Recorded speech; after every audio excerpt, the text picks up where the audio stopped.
Guten Abend, ihr Lieben. Willkommen im Stream bei Miriam Kreativ zu unserem Basteltermin. Mit Herzblut, Freude und Kreativität zeigt Miriam uns live, wie das Plotten geht. Hier gibt's Inspiration, schau hin und hör gut zu. Dann klappt dein nächstes Werk, Erfolg und zwar im Nu. Mit Liebe zum Detail, durchdacht und fein, lädt Miriam uns heute zum Basteln ein. Gemeinsam basteln und lachen, Freude teilen und Neues schaffen. Ob Neuling, ob Profi, ganz egal. Es klappt bei jedem, das ist genial. Zusammen kreativ, wir basteln mit Papier.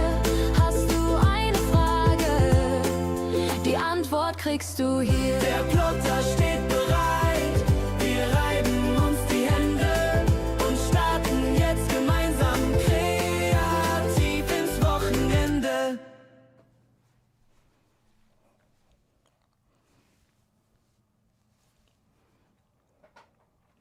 Hallo, guten Abend, ihr Lieben.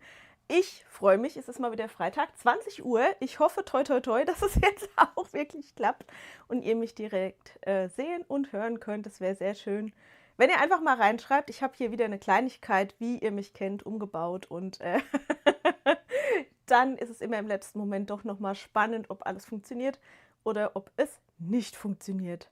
Hallo, ihr Lieben, ich freue mich. Ich freue mich, dass so viele von euch schon vor mir immer da sind. Dann sehe ich auch immer schon, ob der Chat irgendwie funktioniert, ob der nicht funktioniert. Ich habe heute wieder eine ganz bunte Mischung mitgebracht. Es war eine sehr intensive Woche. Ich habe an vielen Dingen gearbeitet, an technischen Dingen, die euch wahrscheinlich nicht so interessieren, an verschiedenen Projekten, sowohl für den 3D-Drucker als auch für den Plotter. Außerdem hatte ich ein bisschen was mit der Steuer zu tun. Ich habe auch in der kommenden Woche noch ein bisschen was mit der Steuer zu tun. Das gehört einfach auch dazu. Alles dauert immer länger, als man sich das wünscht. Aber ich glaube, das kennen wir wahrscheinlich alle. Und insofern bin ich ganz glücklich, dass ich euch bei der einen oder anderen Kleinigkeit mitnehmen kann. Ich habe mir wieder verschiedene Sachen ausgedacht. Bin sehr gespannt zum Teil, was ihr dazu sagt. Ihr dürft sehr gerne Input dazu geben. Ich habe heute in allerletzter Minute noch verschiedene Projekte für euch in den Shop geschafft. Und ich würde jetzt gleich auch mal mit den Perleneiern starten. Perlen-Osterei, es gab schon andere Perlenprojekte. Und es wurde in der Gruppe gewünscht von Bianca, glaube ich, ob es nicht eine Möglichkeit quasi gibt, das Ausrichten dieser Perlenprojekte beim Kleben ein bisschen leichter zu machen. Die Sache bei den Perlenprojekten ist, die werden in Hälften gedruckt. Das heißt, damit man hier oben eine wirklich schöne, möglichst runde Perle bekommt, wird das Projekt quasi einmal in der Mitte durchgeschnitten. Und man druckt zwei Hälften einzeln auf der Druckplatte und klebt die dann zusammen. Und bisher habe ich mich beholfen, und das ging eigentlich ganz gut, indem ich mit einem Draht gearbeitet habe. Ich habe vor allem festgestellt, dass ich nicht so gerne dafür Sekundenkleber nehme, sondern lieber einen Kleber, der ein bisschen länger offen bleibt, damit ich es wirklich schön hin und her schieben kann. Und habe dann wirklich Perle für Perle einfach so einen Hilfsdraht drum gewickelt, weil man es dann in sich sehr schön ausrichten kann. Aber die Idee, eine andere Hilfe zu schaffen, hat mich sehr in den Fingern gekitzelt, vielleicht im Anschluss daran, dass wir da ja auch für unsere Lichterkettenteile ja auch irgendwie Schablonenformen haben, die ja auch so kleine Arretierungshilfen haben. Wollte ich das für diese Perlenprojekte sehr gern ausprobieren und das habe ich diese Woche gemacht und ich erkläre euch auch ein bisschen, wer, wie, was, wieso, weshalb, warum. Das ist noch ganz frisch bei den Projekten, das heißt, ich würde mich super über Feedback von euch freuen. Bei Annette lese ich gerade, das Kleine ist bei ihr schon im Druck. Perfekt, Annette. Die hier sind festgeklebt. Die kann ich leider nicht nochmal auseinandernehmen, aber ich kann den Prototyp einmal auseinandernehmen und kann euch das mal zeigen, was ich meine mit da sind Dübel innen drinne, was ich da genau getrieben habe. So. Ist eigentlich ganz lustig. Ich weiß nicht, ob man das gesehen hat. Man müsste das gar nicht mal so unbedingt noch kleben, weil das mit den Dübeln schon sehr gut hält. Hier kann man hoffentlich jetzt diese mini kleinen Dübel auch erkennen. Und die sind hier auch nur gesteckt, die sind nicht geklebt. Und man druckt das separat, das vielleicht noch als Erklärung. Da war Annettes Rückfrage heute sehr hilfreich, warum ich die nicht quasi die Hälfte gleich so drucke, dass da so eine Stecknase dran ist.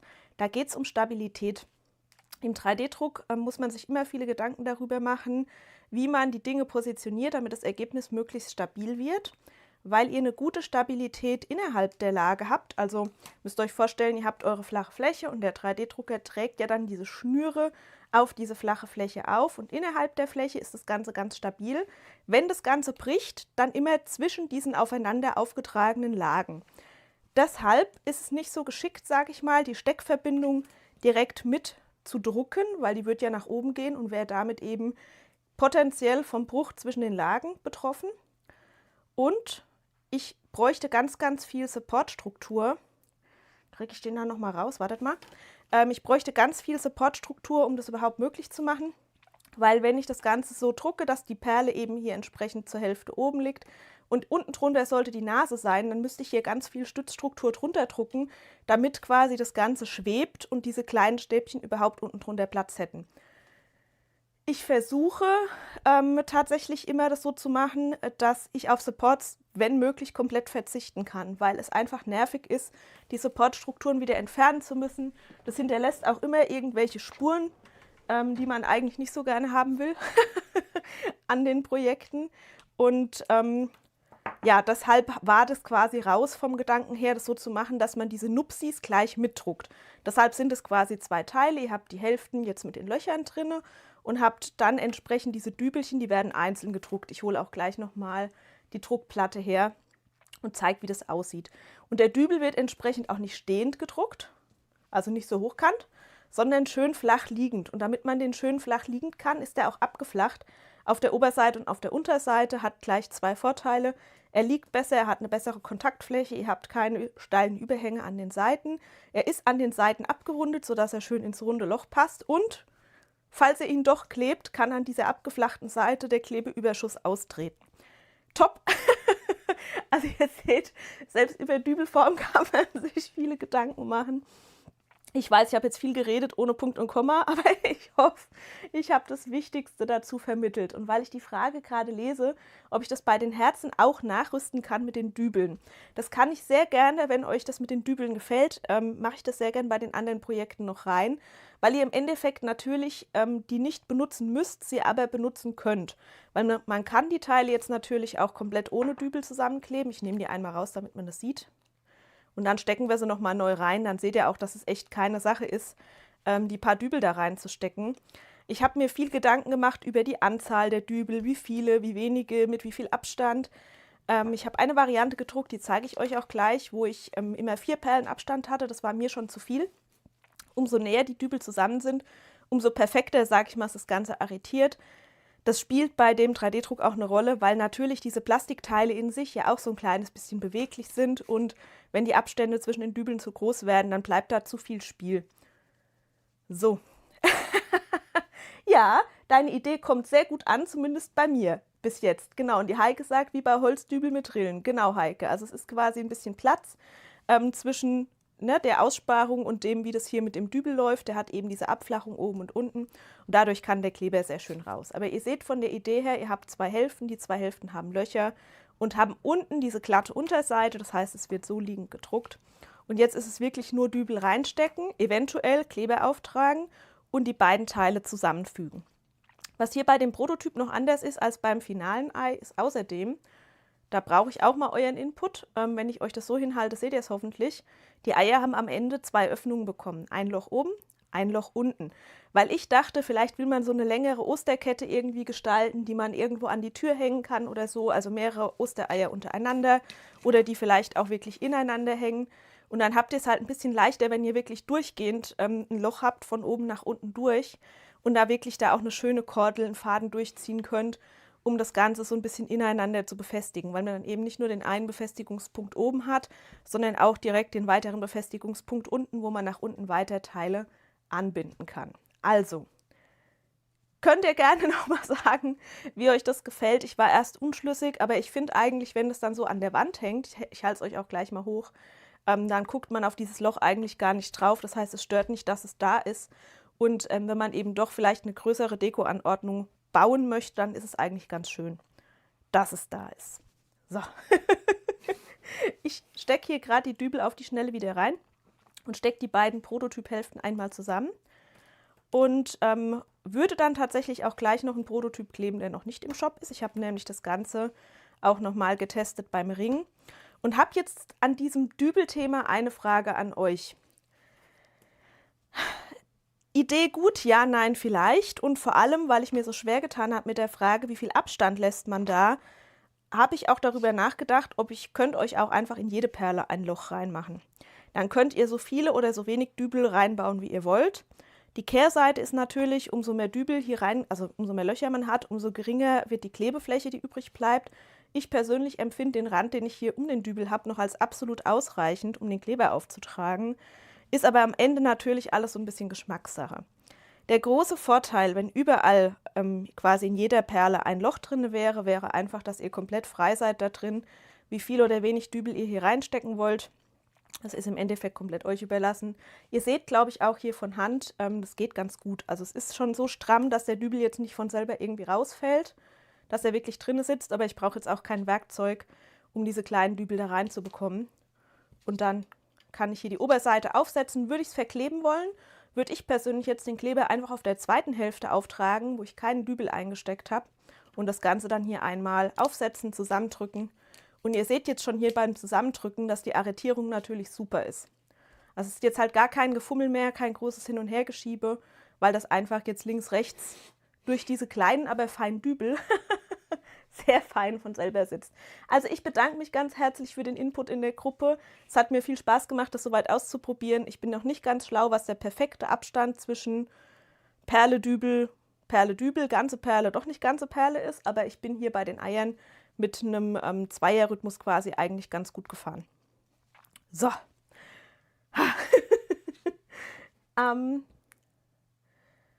Christine fragt, ob sie Tunnelkartenmotive kombinieren kann und ein Motiv aus der einen Tunnelkarte, die andere Lage aus der anderen. Christine, ist so leider nicht erlaubt. Die Frage habe ich gerade gesehen und damit hoffentlich beantwortet. Wenn du einen bestimmten Wunsch hast, was du gerne hättest in Kombination, schreib mir doch eine E-Mail, dann bastel ich dir was. So. Die Petra liebt die Dübel jetzt schon, sie kriegt die Herzen kaum zusammen. Also werde ich das auf jeden Fall nachrüsten, Petra. Ich würde mich riesig freuen, wenn diejenigen von euch, die 3D drucken und basteln, mir auch nochmal Feedback geben, wenn sie es ausprobiert haben, wie das für euch geklappt hat. Sorry, ich weiß, es waren viele Worte und viel Enthusiasmus für so ein paar kleine Dübel. Aber ich bin ganz happy eigentlich damit, wie es geworden ist.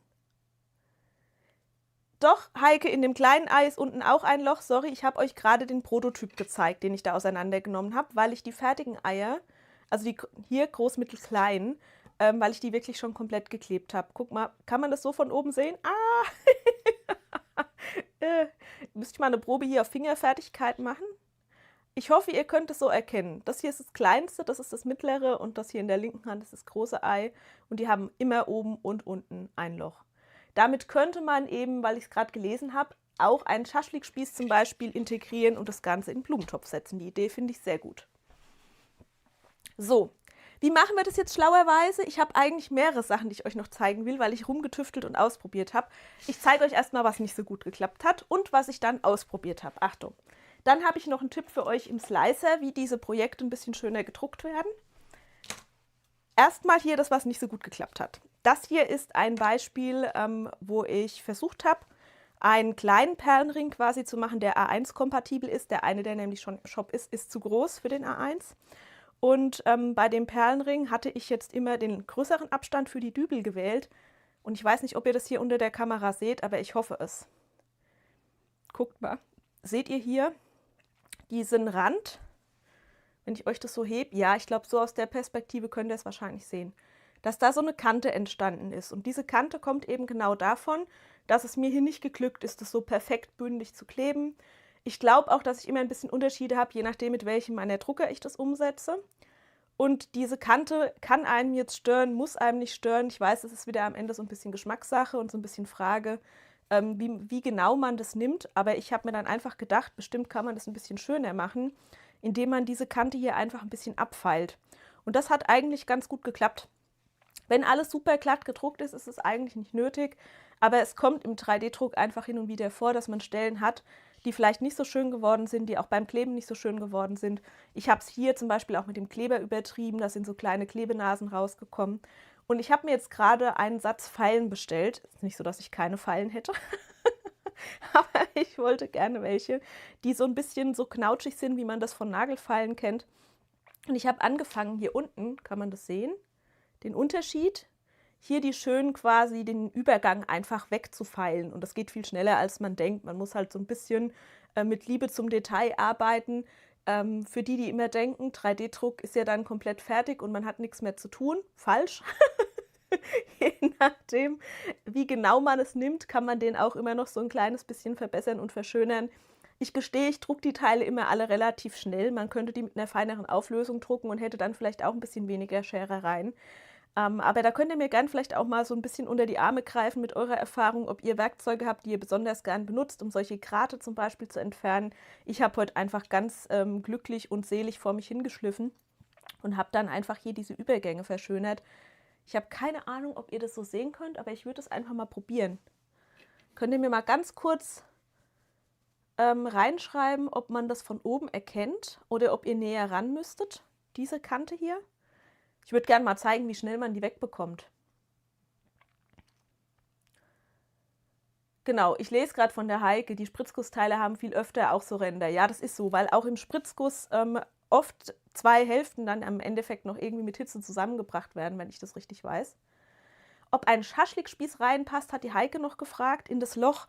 Heike, das muss ich ausprobieren. Ich würde denken, ja. Würde ich aber auf nach dem Stream vertrösten, damit ich es wirklich testen kann. Falls kein Schaschlikspieß gut passt, wäre es natürlich eine Überlegung, ob wir selbst mit einem 3D-Drucker einen Spieß drucken, der genau reingeht. So. Die Karin hatte beim Kleben der Herzen kein Problem, hat einfach zum Trocknen das Ganze mit einem Heftfaden umwickelt, auch sehr clever, ging auch leicht wieder abzuwickeln. Karin, ich gebe dir absolut recht, also ich habe ja auch einfach immer mit Draht gewickelt, aber ich bin dann halt so ein Pedant, wenn ich das wirklich wickel, um die Ausrichtung schön zu machen, dann dauert das. Das dauert richtig lang, bis ich da wirklich mich drum herum gearbeitet habe. Und hier kriege ich ein gutes Ergebnis, mit dem selbst ich super pedant zufrieden bin, halt einfach viel schneller. Ja, cool, genau, die Beate schreibt, ihr Mann nutzt ein Entgratwerkzeug für solche Kanten, das geht rucki zucki, das ist cool.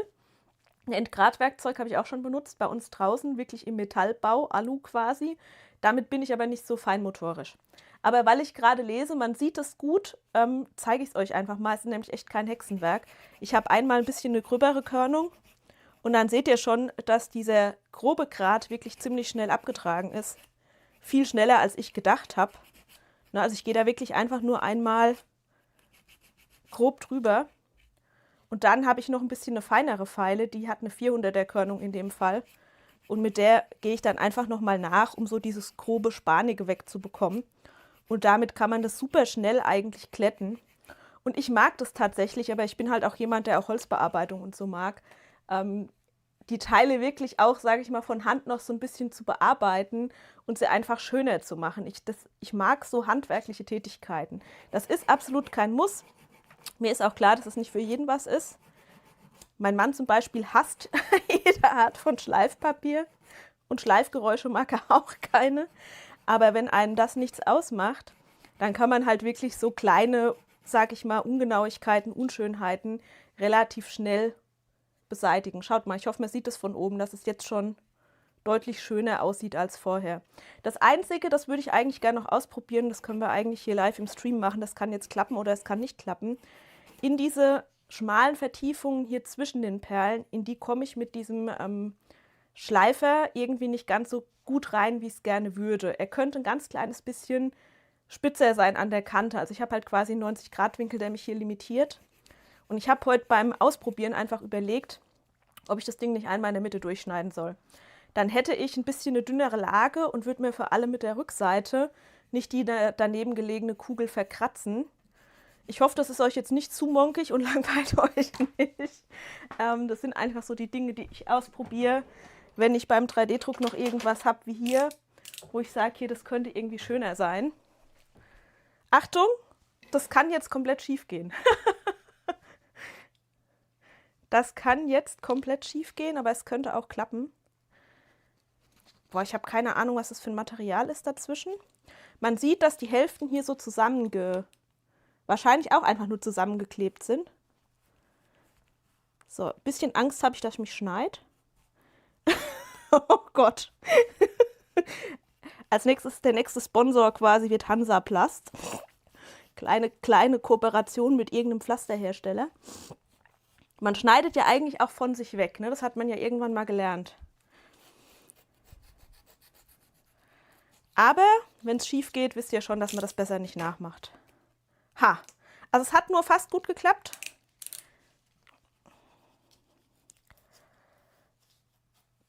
Eine Seite wird funktionieren, die andere Seite ist jetzt nur noch für den Müll. Aber das ist nicht schlimm, das ist so eine Packung, die ich da bestellt habe, da ist auch jede Körnung mehrfach drin. Und wie das ist bei solchen, so Papier-Schleifteilen, die halten sowieso nicht ewig. Ich mache das hier vorne auch noch ein bisschen dünner. Vielleicht hat sonst noch jemand, wie gesagt, die Top-Werkzeugempfehlung für mich. Ich wollte es einfach sehr gerne ausprobieren. Und dann seid ihr hier live beim mutigen Versuch quasi dabei. So, eine gewisse Stabilität hat das auch immer noch. Ich das jetzt nochmal an der ganz frischen Kante ausprobieren, damit man mal sieht, wie gut es noch läuft. Ja, eine dreieckige Schlüsselfeile, Vera, habe ich mir heute bestellt. Nachdem ich hier in diese Vertiefung nicht so gut reingekommen bin, habe ich mir so ein Set kleine Schlüsselfeilen bestellt. Die sind aber noch nicht da. Aber freut mich zu lesen, dass das dann demnach vielleicht gar nicht die schlechteste Idee war, sondern dass es in der Tat vielleicht funktionieren könnte. So. Ich war heute, wie gesagt, erstmal positiv überrascht, dass es überhaupt so schnell geht mit dem Feilen. Ich dachte, ich feile da bestimmt ewig. Aber wenn man wenigstens so 1, 2 Grammaturen irgendwie kombiniert und einmal eben gröber drüber geht und einmal feiner. Ja, also damit kann ich auf jeden Fall auch immer noch arbeiten. Ist nicht ideal und so eine Dreikantfeile wäre wahrscheinlich irgendwie nett. Aber wir haben es ausprobiert. Ist aus der Kategorie Versuch macht klug. So. Und man kann diese feinere Seite auch sehr schön benutzen hier für diese, wo man dann doch den Ebenenübergang irgendwie ein bisschen blöde sieht. Also ich habe dann wirklich auch einfach hier hinten quasi den breiteren Teil genommen und bin hier nochmal so ein bisschen einfach über die Oberfläche drüber gegangen. Und ich finde, das verbessert das Ergebnis dann halt am Ende schon. Es macht auch sehr viel Dreck. Das seht ihr jetzt hier unten drunter, dass ich hier jetzt einmal richtig schön sauber machen muss. Aber ich wollte euch, wie gesagt, das einfach mal gezeigt haben und euch da so ein bisschen mitnehmen, auch bei meinen Experimenten, weil ich da für mich eben selber auch noch ausprobiere, womit ich wirklich gut arbeiten kann. Und das tatsächlich, ich weiß, es sieht sehr vermurkst aus, aber es funktioniert viel besser, als ich gedacht hätte, dass ich jetzt wirklich schöner hier in diese Vertiefungen reinkomme, ohne dass ich mir hier hinten dran die nächste Perle wieder verschrammel, weil das passiert einfach, wenn man so mit der Kante arbeitet und dann zu sehr in eine Richtung drückt, dann hat man sich hier wieder ein Grat reingefeilt. Also ich mag das eigentlich. Damit bin ich jetzt bisher ganz happy und bin gespannt, wie es läuft, wenn die kleinen zusätzlichen Zwischenfeilen ankommen. So, jetzt bin ich mehlig, räume das einmal weg und würde mit euch sehr gerne noch den kleinen Ring kleben. Da habe ich einen größeren Abstand gelassen zwischen den Dübeln. Muss ich sowieso für mich selbst noch ausprobieren, weil ich ja bemüht bin, die ganzen Sachen im Shop auch A1 Mini kompatibel zu machen, beziehungsweise eine A1 Mini Alternative für euch zu schaffen. Insofern können wir das gerade vielleicht auch noch zusammen einmal umsetzen. So, hier sind sie, die beiden Hälften, und hier seht ihr auch, was ich meine, dass ich hier quasi 2 ganze Perlen habe und dann eben eins mit Aussparung. Und hier seht ihr auch, wie die Dübel gedruckt werden, dass die einfach liegend gedruckt werden. Falls ihr die Eier runterladet, wundert euch bitte nicht. Ich habe die Dübelanzahl nicht immer genau an das angepasst, was man bei dem einzelnen Ei oder bei dem einzelnen Ring dann später auch bräuchte, sondern die sind einfach zehnerweise zusammengepackt, weil die sehr klein sind. Und mir das auch beim Hantieren schon oft passiert ist, dass mir einfach mal einer wegspringt, der landet dann unter der Couch oder wo auch immer. Das heißt, es ist eigentlich gar nicht so unpraktisch, wenn man einen auf Vorrat hat. Deshalb drucke ich die gar nicht auf genau eine Anzahl mäßig, sondern ich drucke die zehnerweise. So, und hole mir die jetzt auch einmal gerade hier mit dem Schaber von der Platte.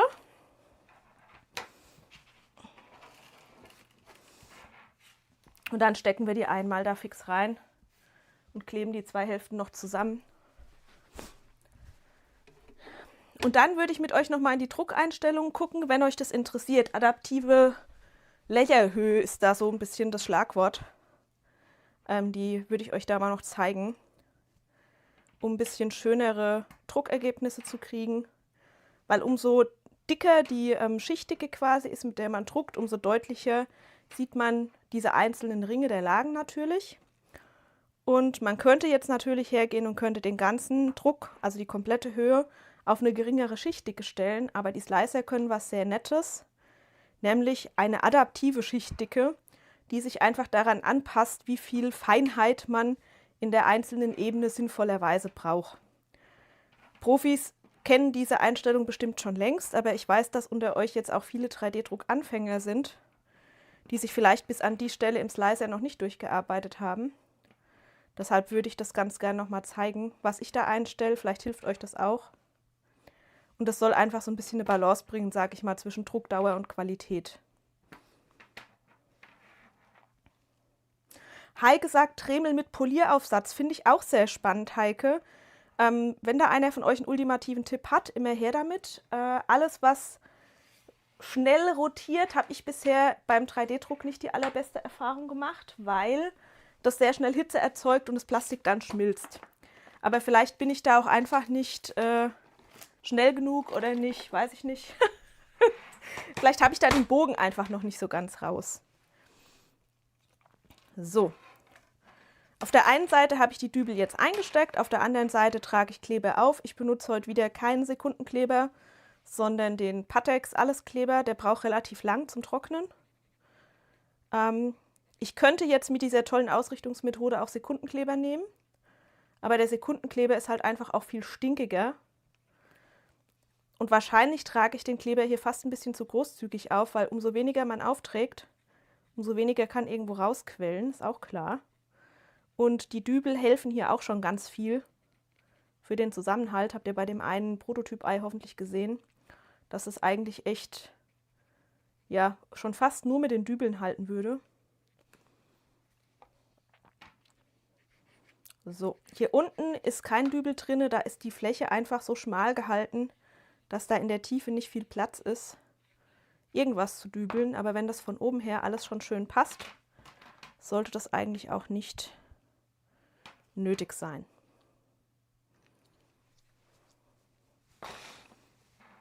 So, dann nehme ich die zweite Seite, packe das einmal hier aufeinander und kann jetzt eben dank der Dübel das wieder einmal einfach hier ringsherum andrücken. So. Und was ich jetzt immer gemacht habe, ich weiß nicht, ob das Overkill ist, aber ich gehe immer gerne auf Nummer sicher, heißt, ich klammer das Ganze trotzdem nochmal zusätzlich. Einfach um Druck auf die Klebeverbindung zu bringen und das dauert, wie gesagt, bis der Kleber hier innen drin wirklich haftet. Und ich versuche euch das mal hier zu zeigen, ich hoffe, dass man das sehen kann. Trotz Dübel ist da immer noch so ein klitzekleines bisschen Spiel drin. Ich finde es eigentlich ganz gut, dass das so ist, weil das auch heißt, dass man so einen kleinen Verzug, je nachdem wie präzise der 3D-Drucker gearbeitet hat, auch irgendwie ausgleichen kann. Man muss es aber eben auch trotzdem auf dem Schirm haben beim Zusammenfixieren, dass man wirklich trotzdem noch mal drauf schaut, sage ich mal. Also das auf Sicht macht, trotzdem nicht ganz ohne zu gucken, sondern wirklich hier schon beim Befestigen ein bisschen mitschauen.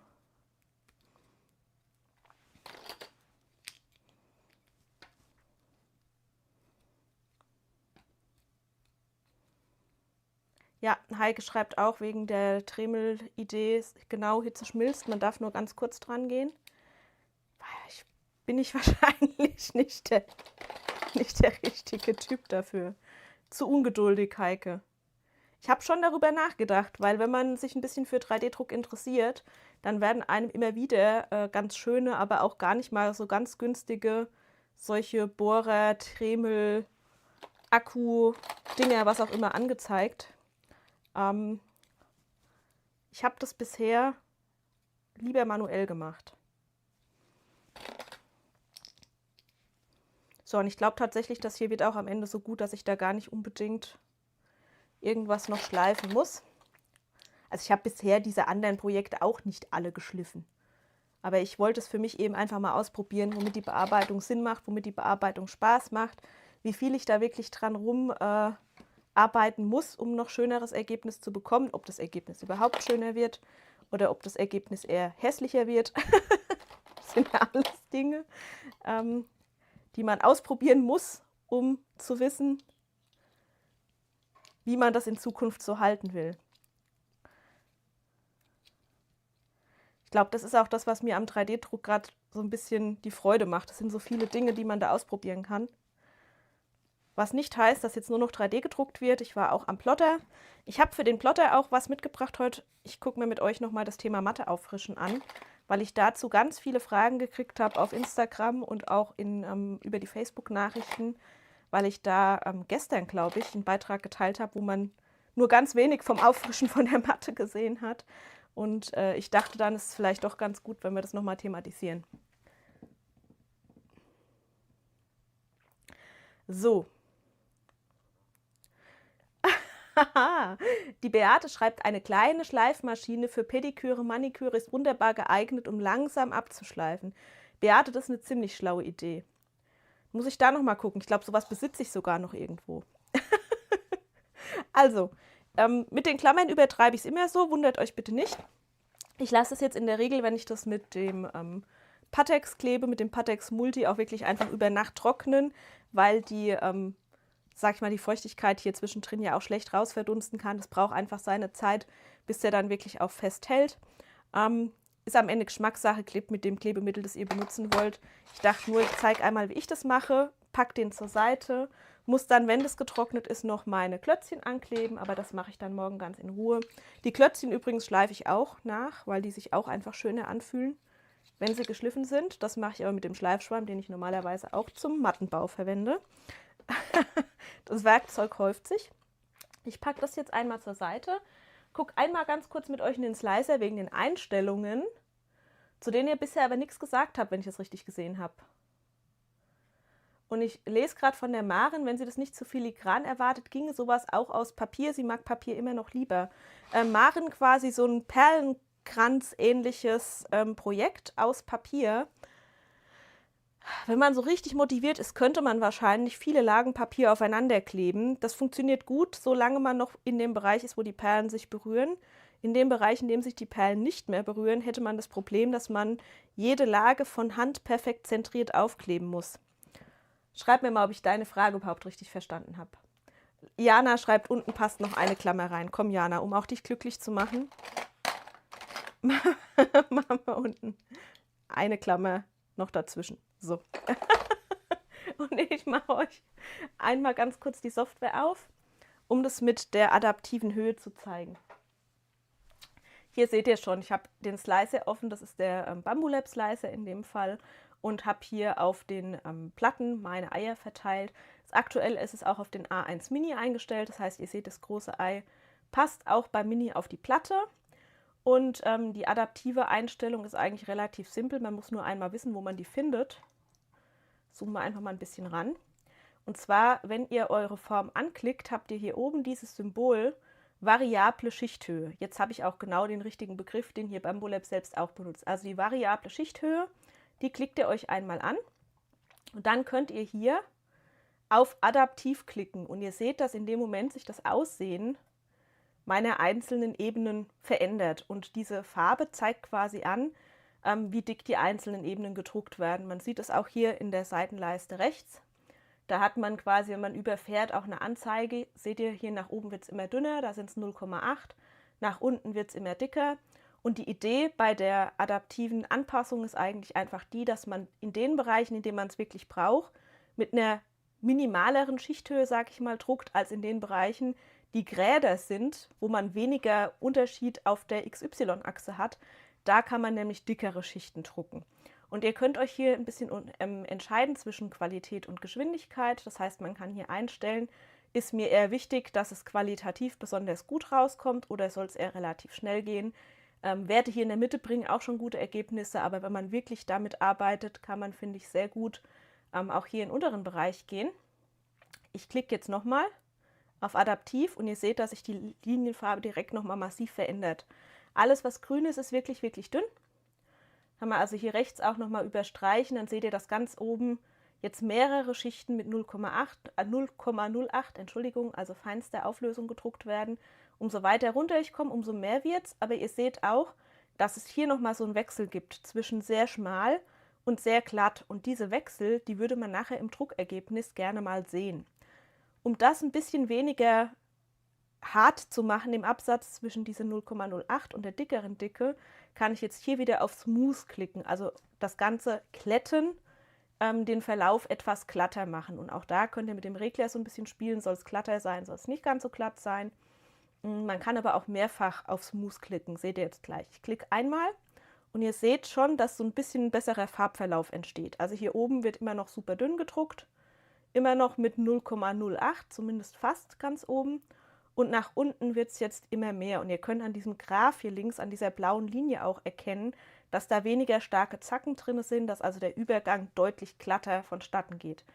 Man kann, wenn einem das an irgendeiner Stelle immer noch irgendwie zu wenig glatt ist, auch einfach nochmal auf Smooth klicken und dann wird nochmal das Ganze stärker geglättet. Aber man muss dann auch aufpassen, dadurch wird es hier oben, seht ihr das im oberen Bereich, dann von der Schichtdicke her auch wieder dicker.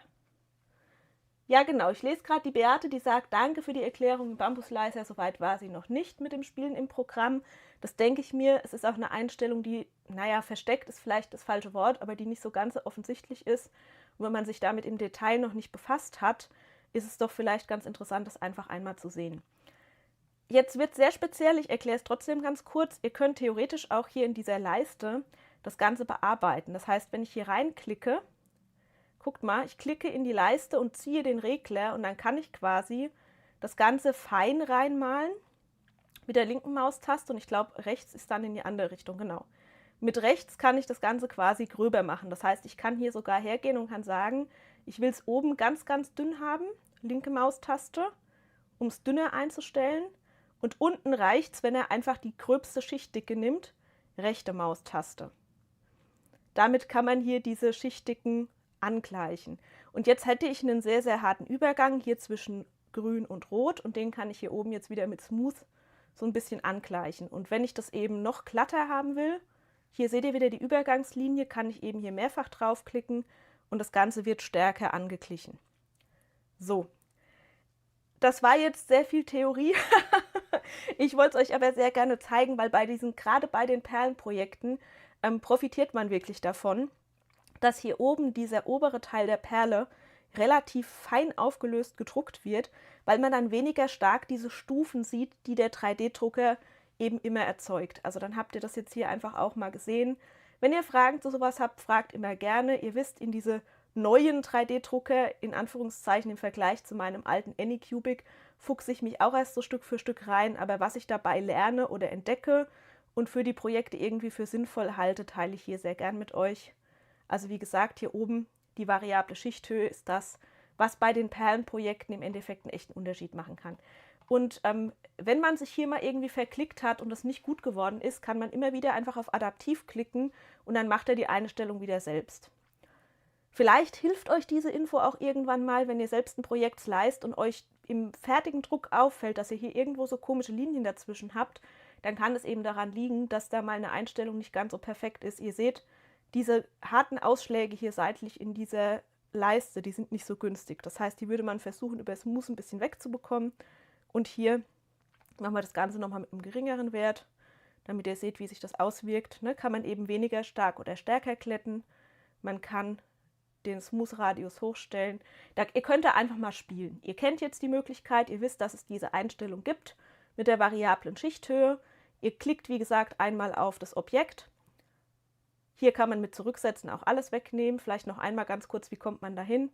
Ihr wählt die Form aus, die es betreffen soll, also die anklicken und dann hier die variable Schichthöhe aktivieren. Und der erste Schritt ist wirklich einfach hier mal einen Wert festlegen und dann mal auf Adaptiv klicken und schauen, was dabei rauskommt. Und wenn dann sowas rauskommt wie hier, dass man da nochmal so einen unnötigen Wechsel in der unteren Ebene hat, dann das auf jeden Fall ein bisschen rauskletten. So. Und dann alle weiteren Spielereien mit selbst reinmalen und so, das könnt ihr dann nach Gusto einfach mal ausprobieren. So, nach dieser Theorieerklärung gibt es jetzt für euch ganz kurz den Trinkpausensong. Und dann nutze ich die Zeit und hole mal die Schneidematte ran, damit ich gleich mit den Erklärungen für die ganzen Plotter-Enthusiasten weitermachen kann. Bleib einfach dran, ich bin gleich wieder da. Ein kleiner Moment, dann geht's weiter, na klar. Mach's dir bequem, ich trink schnell 'n Schluck. Dann geht's gleich weiter, ganz ohne Druck. Der Stream geht gleich weiter, nur einmal kurz strecken. Dann geht's wieder leichter, neue Ideen aushacken. Ein Augenblick Zeit, die Gedanken sortiert, damit gleich alles wieder richtig gut funktioniert. Nur kurz gesammelt, gleich geht's wieder los. Die Ideen sind da, die Vorfreude groß. Einmal kurz durchatmen, alles ist gut. Bin gleich wieder da, mit frischem Mut. Bleib einfach dabei, ich bin nicht sehr weit. In einem Moment ist wieder Kreativzeit. Noch ein paar Sekunden, dann bin ich bereit. Schön, dass du da bist, gleich ist es soweit. So, sorry. Ich musste euch hier noch ganz kurz zoommäßig durch die Gegend fahren.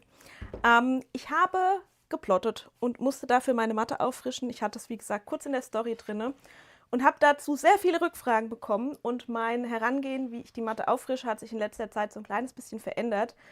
Deshalb dachte ich, ich nehme euch einfach mal mit und erkläre, wie ich das genau mache.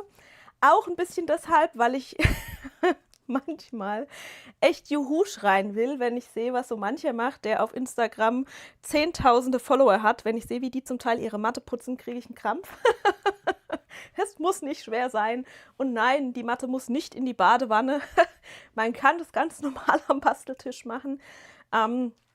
Ich bin da vielleicht auch ein bisschen speziell, sage ich dazu, weil ich mir normalerweise nicht mal die Mühe mache, die Matte abzudecken oder die großartig wegzuräumen. Für solche Spirenzchen habe ich einfach keine Zeit. Meine Matte bleibt, ich habe halt auch den Luxus, dass ich einen Platz habe, wo der Plotter steht und wo er stehen bleiben kann. Aber meine Matte bleibt immer im Gerät, die wird eingeträgt, die wird eingestaubt, da läuft die Katze drüber. Das spielt alles keine Rolle. Ich muss die sowieso regelmäßig reinigen und eben auch hin und wieder auffrischen. Und für das Auffrischen habe ich vor einer Weile eine spezielle Klebekombination entdeckt und dachte, wie gesagt, wir gucken einfach einmal gemeinsam. Das geplottete Teil will ich dann auch sehr gern noch ganz entspannt falten und kleben. Ist mein erster Erfolg an der Stelle, weil diese Blume mit meiner eigenen Zeichen-App gezeichnet ist. Ist jetzt für euch so mittel wichtig, aber ich freue mich wie verrückt. Und ich dachte einfach, um das mal an einem leichten, schnellen Projekt auszuprobieren, integriere ich die in diese Box- und Laterne-Geschichte. Und die ist super schnell gebaut, machen wir gleich. Wir machen nur einmal wirklich sauber. Wichtig, ich benutze dafür sehr gern so einen Schaber. Ich habe früher ein Geodreieck verwendet, das funktioniert auch. Logisch ist, glaube ich, für jeden von euch, wenn man mit einem Schaber arbeitet, um die Matte zu reinigen, braucht man eine gerade Unterlage, in diesem Fall meinen Tisch. Wie gesagt, ich habe neulich ein Beispiel gesehen, wo jemand die Matte ins Bad geschafft hat, um da die Matte zu reinigen und dann die Matte aufs Knie gelegt hat und auf dem Knie mit dem Schaber gearbeitet hat und dann der Meinung war, dass es mit dem Schaber so mittelgut funktioniert. Ich war ehrlich gesagt mittelschwer empört, weil ich dachte, ja klar, das kann mit dem Schaber nicht klappen, wenn man keine gerade Fläche hat, auf der man schaben kann. Ich denke, das leuchtet euch allen ein. Also ihr seht, ich habe die Papierreste auch einfach noch da gelassen, wo sie waren. Daran sieht man aber auch, dass die Matte noch ziemlich gut klebt, weil eigentlich fast alles schön liegen geblieben ist. Es sind nur so ein paar einzelne, die hochgekommen sind. Dass die metallic beschichteten Papiere leichter von der Matte abfallen, ist ganz normal. Und wirklich, um erstmal nur die Schnipsel runterzukriegen, einfach einmal runterschieben. Ich mache gern die Hand einmal oben drüber, damit diese Teile, diese ganzen kleinen Futzelchen, nicht zu sehr hier im Raum rumfliegen. Das heißt, ich packe einmal die Hand so ein bisschen zum Schutz, einfach hier über den Schaber und nehme dann mit dem Schaber die ganzen Papierreste einmal ab, kann die hier einmal neben mir direkt in die Mülltonne hauen und habe damit schon die gröbsten Reste quasi von der Matte entfernt. Ich benutze hier ausnahmsweise, wie ihr seht, auch mal eine nicht selbst gebastelte Matte, sondern eine von der Eva geschenkte Matte, weil ich euch unter anderem auch zeigen wollte, dass das eben nicht nur für meine Selbstbaumatten funktioniert, sondern dass die Technik auch ganz normal für jede gekaufte Matte taugt. Früher habe ich meine Matten einfach nur mit Wasser gereinigt. Inzwischen bin ich so ein bisschen zum Glasreiniger übergegangen, aber nicht, weil der besser sauber macht, sondern eigentlich nur, weil der schneller trocknet. Das ist der einfache Grund, warum ich zum Putzen, zum Abwaschen Glasreiniger verwende. Wenn ich jetzt einfach nur weiter plotten wollen würde, könnte ich das mit der Matte noch sehr gut tun. Der einfache Test, mit dem man das ausprobieren kann, ist, ob die Matte, wenn man so richtig die Hand drauf packt, noch einigermaßen an der Hand hält. Und ihr seht schon, es könnte so ein kleines bisschen besser, könnte es schon sein. Insofern ist es nicht so wild, wenn ich da jetzt heute nochmal auffrische. Ganz wichtig, egal mit welchem Kleber ihr zum Auffrischen arbeitet, bevor ihr frischen Kleber auftragt, ist wirklich die Matte richtig sauber machen. Das heißt, das grobe Abschaben von den Papierresten war jetzt nur der allererste Schritt. Ich sprühe das Ganze jetzt einmal mit Glasreiniger ein, verteile den Glasreiniger auch nochmal, ne, damit er auf allen Stellen quasi so ein kleines bisschen das Ganze auch anfeuchten kann. Wer wie ich viel Papier plottet, wird nicht nur Katzenhaare, sondern auch kleine Papierfaserreste irgendwo von der Matte holen. Das wird bei mir heute nicht so unheimlich viel sein, weil ich ja gestern gefühlt erst geputzt habe. Aber ich dachte, es macht keinen Sinn, das jetzt nur irgendwo kurz in die Story zu packen. Da findet man das Ganze später nämlich nicht mehr wieder, sondern ich mache das wirklich mit euch einmal kurz im Stream. Also so richtig schön nass machen. Ich hoffe, das Geräusch ist für euch nicht zu ekelhaft. Ich weiß nicht, wie sehr euch das Mikrofon einfängt. Und dann wird jetzt gleich wirklich kräftig geschabt. Also ich schabe einfach wirklich um alle Reste, Papierreste, viele Fusseln, Katzen- und Dackelhaare. Alles, was halt bei mir so rumfliegt, hier einmal von der Matte zu holen. Man sieht, dass es in dem Fall echt nicht allzu viel ist.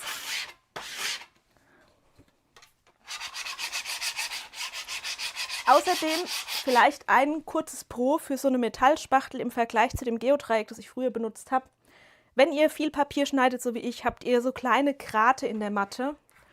Versuche ich euch nachher noch mal ein bisschen mehr aus der Nähe zu zeigen, wenn ich hier einmal den Glasreiniger abgewischt habe. Und die Metallspachtel zieht mir diese Grate in der Matte auch wieder so ein bisschen glatt. Natürlich wird die Matte nie wie neu, die wird immer stärker abgenutzt, das ist, denke ich, klar. Aber wenn ich mit Plastik auf Plastik arbeite, habe ich nicht den gleichen Glättungseffekt, wie wenn ich wirklich mit der Metallspachtel einfach einmal über diese Plastik-Schneidematte drüber gehe. So, und dann kann man sich wirklich einfach das Stück Küchenrolle nebendran legen und kann eigentlich ganz gut so die Reste, die man hier so zusammengeschabt hat, einmal zur Seite auf die Küchenrolle rausschieben. Und ihr seht, dass ihr nicht viel seht. Wie gesagt, normalerweise ist das etwas mehr, je nachdem, wie lange ihr die Matte schon im Einsatz habt. Und ich nehme dann auch das zusammengefaltete Küchentuch, das heißt, der Dreck ist schön innen drin, und wische einfach nochmal über die Fläche drüber. Dabei erwischt man dann meistens doch nochmal den ein oder anderen Fussel, den man vorher noch nicht ganz mitgenommen hat. Und indem man hier eben die Menge an Glasreiniger reduziert, beschleunigt man natürlich die Trocknung. Sieht man da was? Man sieht, dass die Matte sehr sauber war vorher. Obwohl sie, wie gesagt, immer offen liegt. Aber ich habe sie auch gestern erst behandelt. Und es ist auch nicht immer nötig, sag ich mal, direkt wieder mit frischem Kleber da drauf zu gehen. Manchmal reicht es wirklich einfach schon, wenn ihr die Matte lange nicht gereinigt habt, so die Reste an Material, die da drauf sind, den Staub, was sonst noch so durch die Gegend fliegt, runterzuholen, dann ist einfach die Klebefläche, sage ich mal, wieder besser freigelegt und schon alleine deshalb haftet der Kleber gefühlt wieder besser am Material.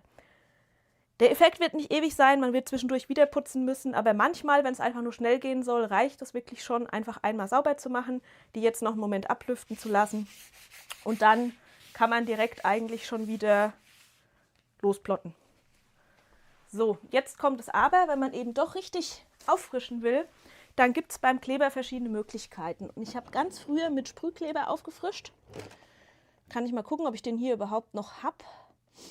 Ich nehme inzwischen keinen Sprühkleber mehr, weil man dann die Ränder der Matte sauber abkleben muss und weil es einfach Sauerei ist und man halt irgendwie, weiß ich nicht, da im Innenraum mit rumnebelt, was man eigentlich nicht möchte und das alles irgendwie so ein bisschen schwierig ist. Am Anfang fand ich das okay.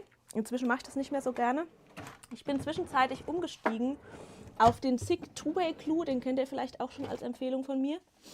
Die Tatsache, dass ich den aber auch gerade suchen muss, sagt euch schon, dass ich den auch eine Weile nicht benutzt habe. Weil ich inzwischen auch von dem SICK Two-Way Glue wieder weg bin, weil der schwer zu kriegen ist mitunter und auch relativ teuer. Ich habe stattdessen ein Gemisch angefertigt und es ist absolut kein Muss, dass ihr das auch so macht. Ihr könnt sehr gern diesen ZIG Two-Way Glue benutzen. Den habe ich auf meinen Materialtipps auf der Seite auch verlinkt. Der hält auch trotzdem relativ lang. Ich benutze aber inzwischen eine Alternative und das ist dieser Modellbau-Haftkleber von Busch. Ich habe euch den extra verlinkt. Der ist auch in den Materialtipps bei mir auf der Seite verlinkt. Achtung als Tipp, ihr müsst ihn nicht über diesen Link kaufen. Der ist bei Amazon oft relativ teuer. Und wenn jetzt ein paar von euch kaufen, wahrscheinlich relativ schnell auch wieder leer. Also das Einzige, was an dem ein bisschen schwierig ist, ist, dass der manchmal ein bisschen schwer zu kriegen ist. Aber folgt im Zweifelsfall dem Link und kopiert euch die genaue Bezeichnung, weil es gibt von diesem Busch Modellbaukleber unterschiedliche Varianten. Es gibt den wieder ablösbar, es gibt den nicht wieder ablösbar und ihr braucht bitte genau diese wieder ablösbare Version. Wichtig, da wird es experimentell. Das haben wir aber im letzten Basteltreffen gemeinsam eruiert und auch wirklich abgewogen und gemessen. Man muss den verdünnen. Dieser Modellbau-Haftkleber, der haftet wie Sau und deshalb verdünne ich den relativ stark in einem Verhältnis von 2:1, also 2 Teile Wasser auf 1 Teil Kleber. Wie mache ich das? Tatsächlich hier mit meiner Waage. Ich habe mir also so eine nette kleine Waage zugelegt und kann dann wirklich einfach einwiegen. Also ich nehme eine leere Flasche in dem Fall, habe die einfach einmal offen, wiege den Kleber ein und wiege das Wasser dann dazu, um zu einem Mischverhältnis von 2 Teile Wasser zu 1 Teil Kleber zu kommen. Heißt, wenn ihr hier in diese 50 Milliliter Flasche einfüllt, muss man immer aufpassen, dass man nicht falsch rechnet. Könntet ihr 30 Milliliter Wasser nehmen und 15 Milliliter Kleber oder 30 Gramm Wasser und 15 Gramm Kleber, auch wenn das wahrscheinlich moltechnisch nicht ganz korrekt umgerechnet ist, funktioniert diese Mischung für mich sehr gut. Und ich zeige euch auch einmal, wie ich die auftrage. Warum mache ich das? Ihr seht gleich, das Auftragen geht relativ gut. Ich habe dafür einen Pinsel so ein bisschen versaut. Daran seht ihr auch gleich, wie extrem dieser Kleber klebt. Man kann stattdessen auch was anderes benutzen. Ihr könnt so eine alte Geschenkkarte verwenden. Man kann sich ein Stück Plastik von irgendwas abschneiden, was man so als Spachtel quasi verwenden kann, um den Kleber aufzutragen. Der klebt wirklich, wirklich gut und er ist halt im Vergleich zu dem ZIG Two-Way Glue einfach unheimlich ergiebig, weil ich das, was in dieser Flasche drin ist, das sind 100 Gramm, ja dann noch mit 200 Gramm Wasser im Endeffekt strecke. Vielleicht auch als Rückmeldung für die, die beim letzten Basteltreffen dabei waren. Ihr seht vielleicht, dass da ein Datum draufsteht, 3.10.2025 haben wir das angemischt. Das ist jetzt also Anfang Oktober letzten Jahres, inzwischen Oktober, November, Dezember, Januar, 4 Monate her. Und ihr seht, ich habe ungefähr eine halbe Flasche gebraucht. Also ich habe seitdem nicht neu angesetzt. Ich habe damit schon x-mal die Matte aufgefrischt. Es ist unheimlich ergiebig. Die Mischung ist auch trotz ganz normalem Leitungswasser nicht schlecht geworden. Also es hat für mich super funktioniert. So, und ich zeige jetzt auch gerade noch schnell, wie man das hier einmal aufpinselt. Und dann lassen wir das kurz trocknen. Und dann schmeiße ich auch den Plotter nochmal an. So, die Flasche ist deshalb super praktisch, weil ich jetzt einfach einmal so in groben Linien, sage ich mal, hier über die ganze Matte gehen kann und meinen Kleber verteilen kann. Bei mir ist es oft so, dass die Matte in dem oberen und im unteren Bereich besonders schlecht klebt. Also eigentlich immer die obere linke Ecke, weil es die ist, wo man favorisiert die Sachen in der Software hinlegt, um das Ganze dann zu plotten. Und jetzt braucht ihr, wie gesagt, noch irgendwas zum Verteilen, zum Verstreichen. Ich habe meinen Pinsel einmal nicht früh genug gereinigt und seitdem ist es alles ziemlich steinhart. Man wird es mit viel Mühe und Kleberlöser und so wird man es wieder rauskriegen. Das habe ich mir aber gespart, denn er tut immer noch, was er soll, nämlich den Kleber hier wirklich dünn verteilen. Und jetzt seht ihr vielleicht auch, warum ich den verdünnt habe, weil es wichtig ist, den trotzdem noch dünn aufzutragen. Also würde ich den Kleber unverdünnt auftragen, könnte ich den quasi gar nicht so dünn auf die Matte pinseln, wie es nötig ist, um ein gutes Ergebnis zu bekommen. Weil der wirklich, wirklich gut klebt, braucht man eben auch nur wirklich, wirklich wenig davon. So, und ihr seht, mein steinharter Pinsel ist trotzdem noch gut genug, um das Ganze hier einmal schön auf die Matte zu bringen. Und das lassen wir jetzt gleich dann einen Moment trocknen. Ich verteile jetzt noch so ein bisschen vor mich weiterhin. Das ist ganz normal für mich, dass ich mal in die eine Richtung male und mal in die andere. Ich bemühe mich beim Aufmalen darauf zu achten, dass ich die Ränder freilasse. Das heißt, hier versuche ich nicht hinzupinseln. Wem das so zu abenteuerlich ist, der könnte die Ränder natürlich zur Sicherheit abkleben. Solange der Kleber noch so feucht ist, könnt ihr aber eventuelle Reste, die hier irgendwo drüber rausgehen, auch sehr gut noch wegwischen. Also eigentlich könnt ihr euch, sage ich mal, euer angefeuchtetes Glasreiniger-Zewa auch irgendwo in der Nähe liegen lassen, weil wenn man doch mal hier irgendwo drüber rauskommt, solange der feucht ist, geht er sehr gut weg. Wenn er erstmal angezogen ist, ist er nicht mehr sehr gut zu entfernen. Das ist ja aber auch Sinn und Zweck, sage ich mal, von diesem Kleber, dass er dann wirklich eben ablösbar haftet, aber halt auch wirklich haftet. Und er haftet auf dem Plastik von der Matte wunderbar. Es ist auch nicht nötig, vielleicht das noch als wichtiger Tipp, es ist nicht nötig, wie so ein Berserker, alle alten Klebereste von der Matte zu entfernen. Also ihr müsst die wieder chemisch behandeln. Ihr seht, ich habe die einfach nur mit einem Glasreiniger geputzt. Das war die ganze Vorbereitung. Dreck entfernen und dann einfach nächste Klebeschicht einmal obendrauf aufpinseln. Und wem das nicht so abenteuerlich ist, der ist eigentlich auch schon nicht weit davon entfernt, eine eigene Matte zu bauen.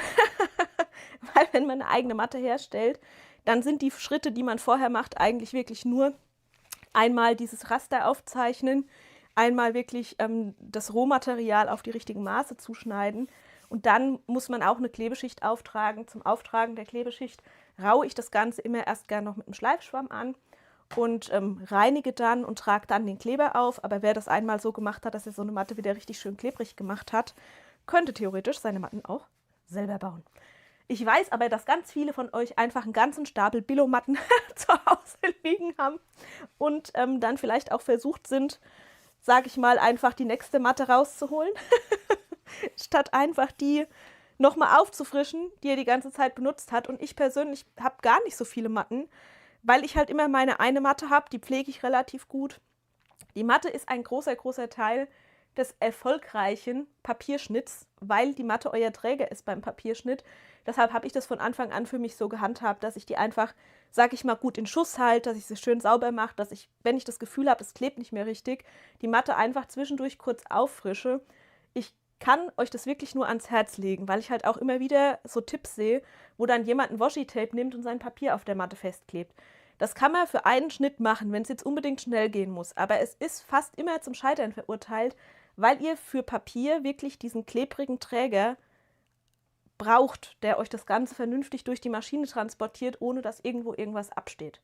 Das heißt, bitte, bitte, pflegt eure Matten, gebt den Matten ein bisschen Liebe, habt keine Angst davor, ihr könnt da eigentlich nichts kaputt machen. Also ihr habt es jetzt gesehen, es ist gar kein Hexenwerk, Glasreiniger hat bestimmt jeder von euch daheim, den Kleber eurer Wahl habt ihr am Ende wahrscheinlich auch und ich muss jetzt nur noch ein paar Minuten warten, aber nicht ewig lang und dann kann ich die Matte auch schon wieder einsetzen. Also es war jetzt wirklich keine große Sache.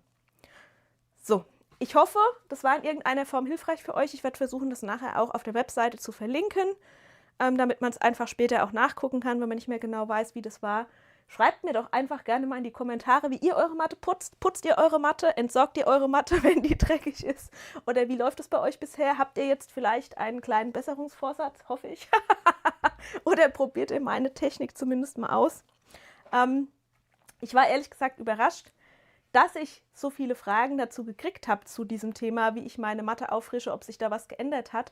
Fragt mich sowas bitte immer gern. Ich gehe viel zu schnell und viel zu einfach davon aus, dass das so ein Basic-Thema ist, dass das klar ist. Wir haben das auch alles irgendwann schon mal besprochen, aber es sind halt in der Zwischenzeit auch wirklich viele Leute dazugekommen. Keiner guckt sich diese ganzen alten Inhalte an, das verstehe ich komplett. Das würde ich selber auch nicht anders machen. Das heißt, fragt immer gern, wenn bei sowas irgendwo Unklarheiten auftauchen. Ich mache das einfach schon so unheimlich lange, dass ich mir da gar keinen Kopf mehr drüber mache. Das sind so Handgriffe, die mache ich in meinem ganz normalen Plotteralltag einfach nebenher mit. Und die Tatsache, dass ich das gestern geknipst habe, lag eigentlich nur daran, dass ich mich schon wieder fast schlecht gefühlt habe, weil ich schon wieder 3D-Druckbilder in der Story hatte und keine Plotterbilder und eben sagen wollte, hey, ich arbeite auch am Plotter, macht euch keine Sorgen, es kommen auch neue Plotterprojekte. Und ich war total baff, dass darauf so viele Fragen kamen. Genau, ich lese schon die Christine, die schreibt, sie entsorgt. Christine, dann Aufgabe an dich, auf jeden Fall. Einfach mal ausprobieren, man kann nichts verlieren. Also wie gesagt, ein Glasreiniger hat wahrscheinlich jeder noch zu Hause, ein Stück Küchenrolle. Irgendwas zum normalen Reinigen habt ihr bestimmt alle. Also irgendeinen Schaber, mit dem ihr die Papierreste einmal von der Matte holt, habt ihr bestimmt. Ich liebe den, der war auch nicht teuer, den habe ich seit Jahren. Einfach weil damit das Runterkratzen so unheimlich schnell geht. Also sowohl für das Entfernen meiner normalen Papierreste benutze ich den Spachtel, als auch, wenn ich es wirklich richtig, richtig sauber machen will. Ja, verratet mir einfach mal, ob ihr den Tipp am Ende umsetzt. Geht das bei jeder Matte, also auch für von Cricut? Ja, Jana, auf jeden Fall. Das geht auf jeder Matte. Ich könnte es tatsächlich auch an der Cricut Originalmatte zeigen. Das machen wir dann beim nächsten Mal, wenn wir wieder eine Matte auffrischen, hole ich mal meine Cricut Matte aus der Schublade. Es gibt eine ganz wichtige Sache. Ganz früher, lang ist's her, hat Silhouette seine Matten auf eine Art und Weise gebaut, die mich eigentlich erst veranlasst hat, selber Matten zu bauen. Vielleicht hole ich noch aus und erzähle euch diesen kleinen Schwank. Also passt auf. Silhouette-Schneidematten haben früher so funktioniert, dass die auch so eine Plastikgrundlage hatten, aber die Klebeschicht, die da drauf war, war eine doppelseitige Klebefolie. Und diese doppelseitige Klebefolie ist Schrott. Und ich sage euch auch warum. Weil wenn man da drauf nicht Folie schneidet, sondern Papier, dann hat man ja irgendwann ganz viele Kreuzschnitte und geschnittene Linien auf der Matte. Wenn die Klebeschicht durch so ein doppelseitiges Klebefoliending hergestellt wird, dann lösen sich da irgendwann die Ecken, weil man ganz viele Schnittstellen hat, wo diese Klebefolie durchgeschnitten ist. Und wenn man die Matte regelmäßig sauber macht, dann kommen da irgendwann wie so kleine Eselsohren hoch und die Matte wird in sich unheimlich uneben, weil sich diese ganzen kleinen Ecken hochbiegen. Das war damals der Grund, warum ich meine eigene erste Schneidematte gebaut habe, weil ich das völlig bescheuert fand, dass ich diese Matte gefühlt 3-mal sauber machen kann und die dann unter diesem Problem leidet, weil die eben damals nicht einfach eine Klebeschicht quasi aufgetragen haben, so wie das heute, glaube ich, inzwischen gelöst ist, sondern wirklich so eine doppelseitige Klebefolie als Klebeträger auf der Matte war. Und alle Matten, die diesen doppelseitigen Klebefolienträger haben, sind in meinen Augen Schrott. Es gab auch diese doppelseitigen Klebefolien zu kaufen, um Matten aufzufrischen, auch Schrott, weil diese doppelseitigen Klebefolien eben alle das Problem haben, dass wenn man Papier darauf schneidet, die durchgeschnitten werden und sich dann die Ecken logischerweise anheben. Das heißt, man will als Klebeschicht auf der Matte keine Klebefolie haben, sondern man will wirklich einen Klebstoff haben. So kam es ursprünglich, dass ich irgendwann mal meine allererste Matte gebastelt habe. Und es hat sich total gelohnt. Also eigentlich, wenn ich meine Matten selber baue, baue ich die aus Windradfolie. Die sind super beständig, die benutze ich jahrelang. Ich produziere damit quasi fast keinen Müll, also ich bin damit super glücklich, können wir auch irgendwann nochmal im Stream machen, wenn ihr wollt. Kann man auch mit fast jeder Maschine nutzen, glaube ich. Also die Silhouette-Maschinen, die checken ja gar nicht, was da für eine Matte drin liegt, denen ist es völlig egal. Bei Caesar ist es auch egal. Bei Cricut müsste ich nochmal gucken, was die so machen, die benutze ich ja am wenigsten. Aber ich sag auch, ja, ich lese auch bei Karin, ihre Matten sind teilweise auch mehrere Jahre alt, werden immer wieder aufgefrischt. Irgendwann muss man sich von ihnen trennen, das vielleicht noch als Tipp, weil ich es bei der Karin gerade lese. Ihr müsst euch von den Matten vor allem dann trennen, wenn die, sag ich mal, so alt werden, dass sie brüchig werden. Plastik altert und irgendwann ist es soweit, dass ihr merkt, wenn ihr irgendwie Papier ablöst, macht es dann irgendwie mal Knack und irgendwo geht eine Stelle auf. Selbst diese Matten habe ich zum Teil noch ewig weiterverwendet, umgedreht, hinten Klebestreifen drauf, weiter benutzt. Wenn die richtig, richtig tiefe Furchen haben, wo sie brechen wollen, sind die Matten hinüber. Aber ganz viele Leute benutzen die Matten halt nicht annähernd bis zu diesem Punkt. Deshalb haben wir den Schwank heute einfach einmal mitgemacht. Die Nicole schreibt, die Klebeschicht ist heutzutage total wasserlöslich. Sie hat das erste Mal vor 2 Jahren sauber gemacht, nur Wasser und danach hat nichts mehr geklebt. Ja, gut. Das kann dir mit diesem Modellbaukleber nicht passieren. Der wird sich nicht mit Wasser komplett in Luft auflösen. Vielleicht ein Grund mehr, dann doch mal eine eigene Matte irgendwann zu bauen. Eigentlich muss man das echt mal gemacht haben. Ich finde, wenn man viel plottet, gehört das zu den Projekten, die sich am Ende total lohnen, weil ihr halt die Matte auch so lang oder kurz bauen könnt, wie ihr das wollt. Ihr könnt ihr an euren Tisch anpassen, je nachdem, wie viel Platz ihr jeweils habt. Man muss halt dann immer in der Software daran denken, dass man das auch einstellt. Aber ich lieb's. Also ich lieb's bis heute, weil ich da halt auch Kontrolle habe über das Material, das ich verwende. Genau, und ich lese von Mela, bei Brother ist eine Kennung in der Ecke. Dafür habe ich sogar irgendwann mal extra eine Datei gemacht, aber noch bei dem ganz alten Brother CM600 ist der eine Brother, den ich habe. Da waren es, glaube ich, einfach runde Punkte und anhand der Anzahl der Punkte erkennt er, was es für eine Matte ist. Das habe ich quasi von der Originalmatte kopiert, damit man das ausdrucken oder eben selbst ausschneiden und aufkleben kann. Selbst da geht's. Aber auch da, Matte selber bauen ist der zweite Schritt. Der erste Schritt ist die Matten, die ihr habt. Man hat ja am Anfang immer irgendwie eine Matte gekauft. Ordentlich pflegen, auffrischen und so lange verwenden, wie es irgendwie gut funktioniert. Oh, die Frau ohne Ende schreibt, der Modellbaukleber hat leider was drin, was sie auf der Haut nicht gut verträgt. Ja, ihr sollt auf gar keinen Fall mit dem kuscheln. Du hast auch gesehen, ich habe ihn mit dem Pinsel aufgetragen und möglichst wenig drin rumgepanscht. Wie mit anderem Kleber auch, Inhaltsstoffe sind nicht fürs Essen gedacht. Also einfach vielleicht mal lesen, aber das ist, glaube ich, eigentlich im Shop auch gut zu sehen, was da alles der Reihe nach drin ist. So. Ich glaube auch tatsächlich, ich kann da jetzt schon das nächste Papier draufschmeißen und kann einmal plotten. Wir machen nochmal den Handpatsch-Test. Gucken, ob es besser hält. Nicht wundern, das hat jetzt hier Unterdruck am Tisch. Also man sieht schon, glaube ich, den im Vergleich zu vorher. Schwitzige Hände, eingecremte schwitzige Hände. Aber ihr seht, die Klebrigkeit hat sich schon verbessert. Achso, du kannst dann die Matte nicht anfassen. Das wäre natürlich Quatsch. Dann brauchen wir für dich einen anderen Kleber, Marina. Das hat dann keinen Sinn. Wenn du die Matte dann nicht anfassen kannst, macht es gar keinen Sinn. Gut, ich brauche für die kleine Laterne noch Transparentpapier. Das haue ich jetzt einmal auf die Matte drauf. Schalte den Plotter noch einmal an, dann will ich die kleine Laterne noch mit euch basteln. Während das schneidet, zeige ich euch noch die neuen Körbchen. Dann gucke ich nochmal auf meine Liste, was ich sonst vielleicht noch vergessen habe. Ich habe eine Liste. Ich sage ja, ich war diese Woche wieder ziemlich fleißig. Ich muss nur kurz mein Transparentpapier finden. Hier. Oh, da könnte man ja eigentlich auch fast ein buntes Transparentpapier nehmen, ne? Was machen wir denn da? Ich bringe die mal mit. Ich bringe die einfach mal mit.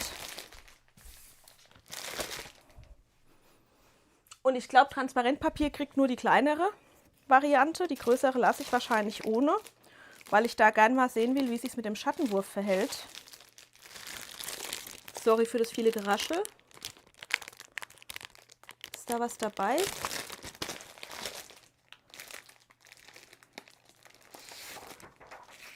Boah, ich glaube, es wird doch wieder einfach weiß. Ich lasse euch gleich mal mitgucken. Also entweder sowas Dunkleres wie das Violett oder dann halt weiß. Muss ich euch gleich mal die Kamera umschalten. So. Nee, so. Jetzt. Also, was sagt ihr? Entweder eine dunklere Farbe hinten dran. Schwierige Aufgabe dabei ist, das muss ich nachher auch noch fotografieren lassen. Oder, klarer Fall von typisch Miriam-Wahl, einfach weiß hinten dran. Da es jetzt ja schon so ein bisschen Richtung Frühling, Sommer gehen soll, bin ich ehrlich gesagt fast wahrscheinlich bei der helleren Variante. Jana schreibt blau, dafür bin ich nicht mutig genug, glaube ich.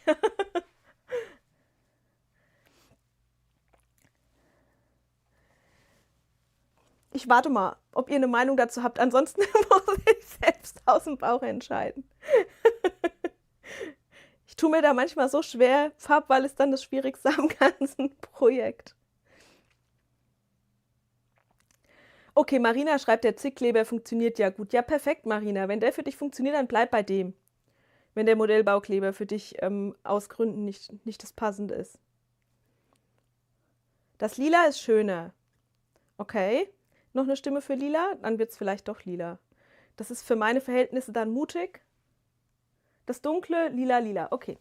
Ich wäre wieder, wieder voreilig schnell bei Weiß gewesen. Aber ihr seid euch scheinbar einig. Von diesen beiden bitte Weiß, sagt die Heidi. Na gut. Ja, ich weiß halt auch nicht. Aber die meisten von euch sind für Lila. Gelb finde ich auch spannend. Wartet.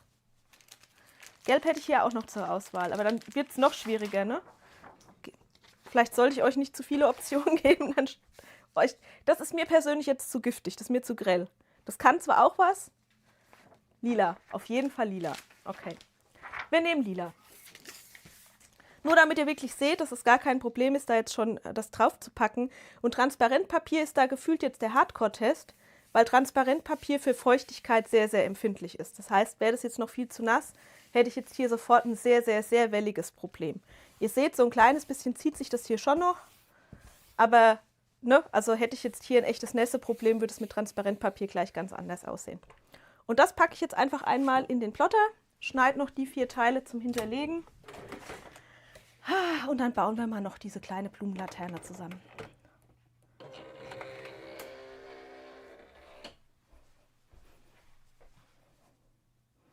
So, ich bin gespannt, ob ich mit euch sprechen kann, während der Plotter arbeitet. Das werden wir gleich wieder testen. Die letzten Male war das für euch ja, glaube ich, eigentlich ganz okay. Falls jemand sich das fragt, ist es immer noch die Cameo 2.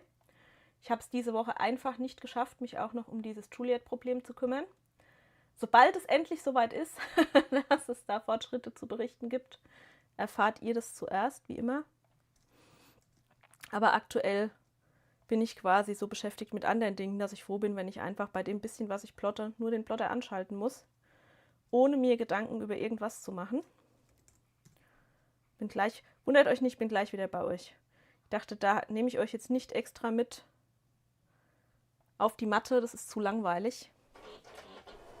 Ich räume das andere in der Zwischenzeit wieder auf. Ja, meine Sisa macht im Moment Schwierigkeiten. Die macht Schwierigkeiten, aber das erzähle ich irgendwann nochmal ausführlicher, wenn ich eine Lösung dafür habe. Ich hatte auch vor Weihnachten schon mal Kontakt zu Sisa, aber ich habe mir einfach noch nicht die Zeit genommen, das wirklich bis ins Detail zu klären.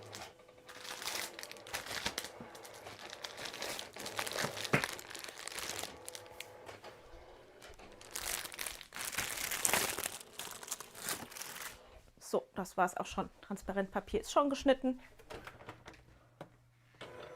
Damit ihr auch seht, dass es direkt von der Matte wieder schön abgeht.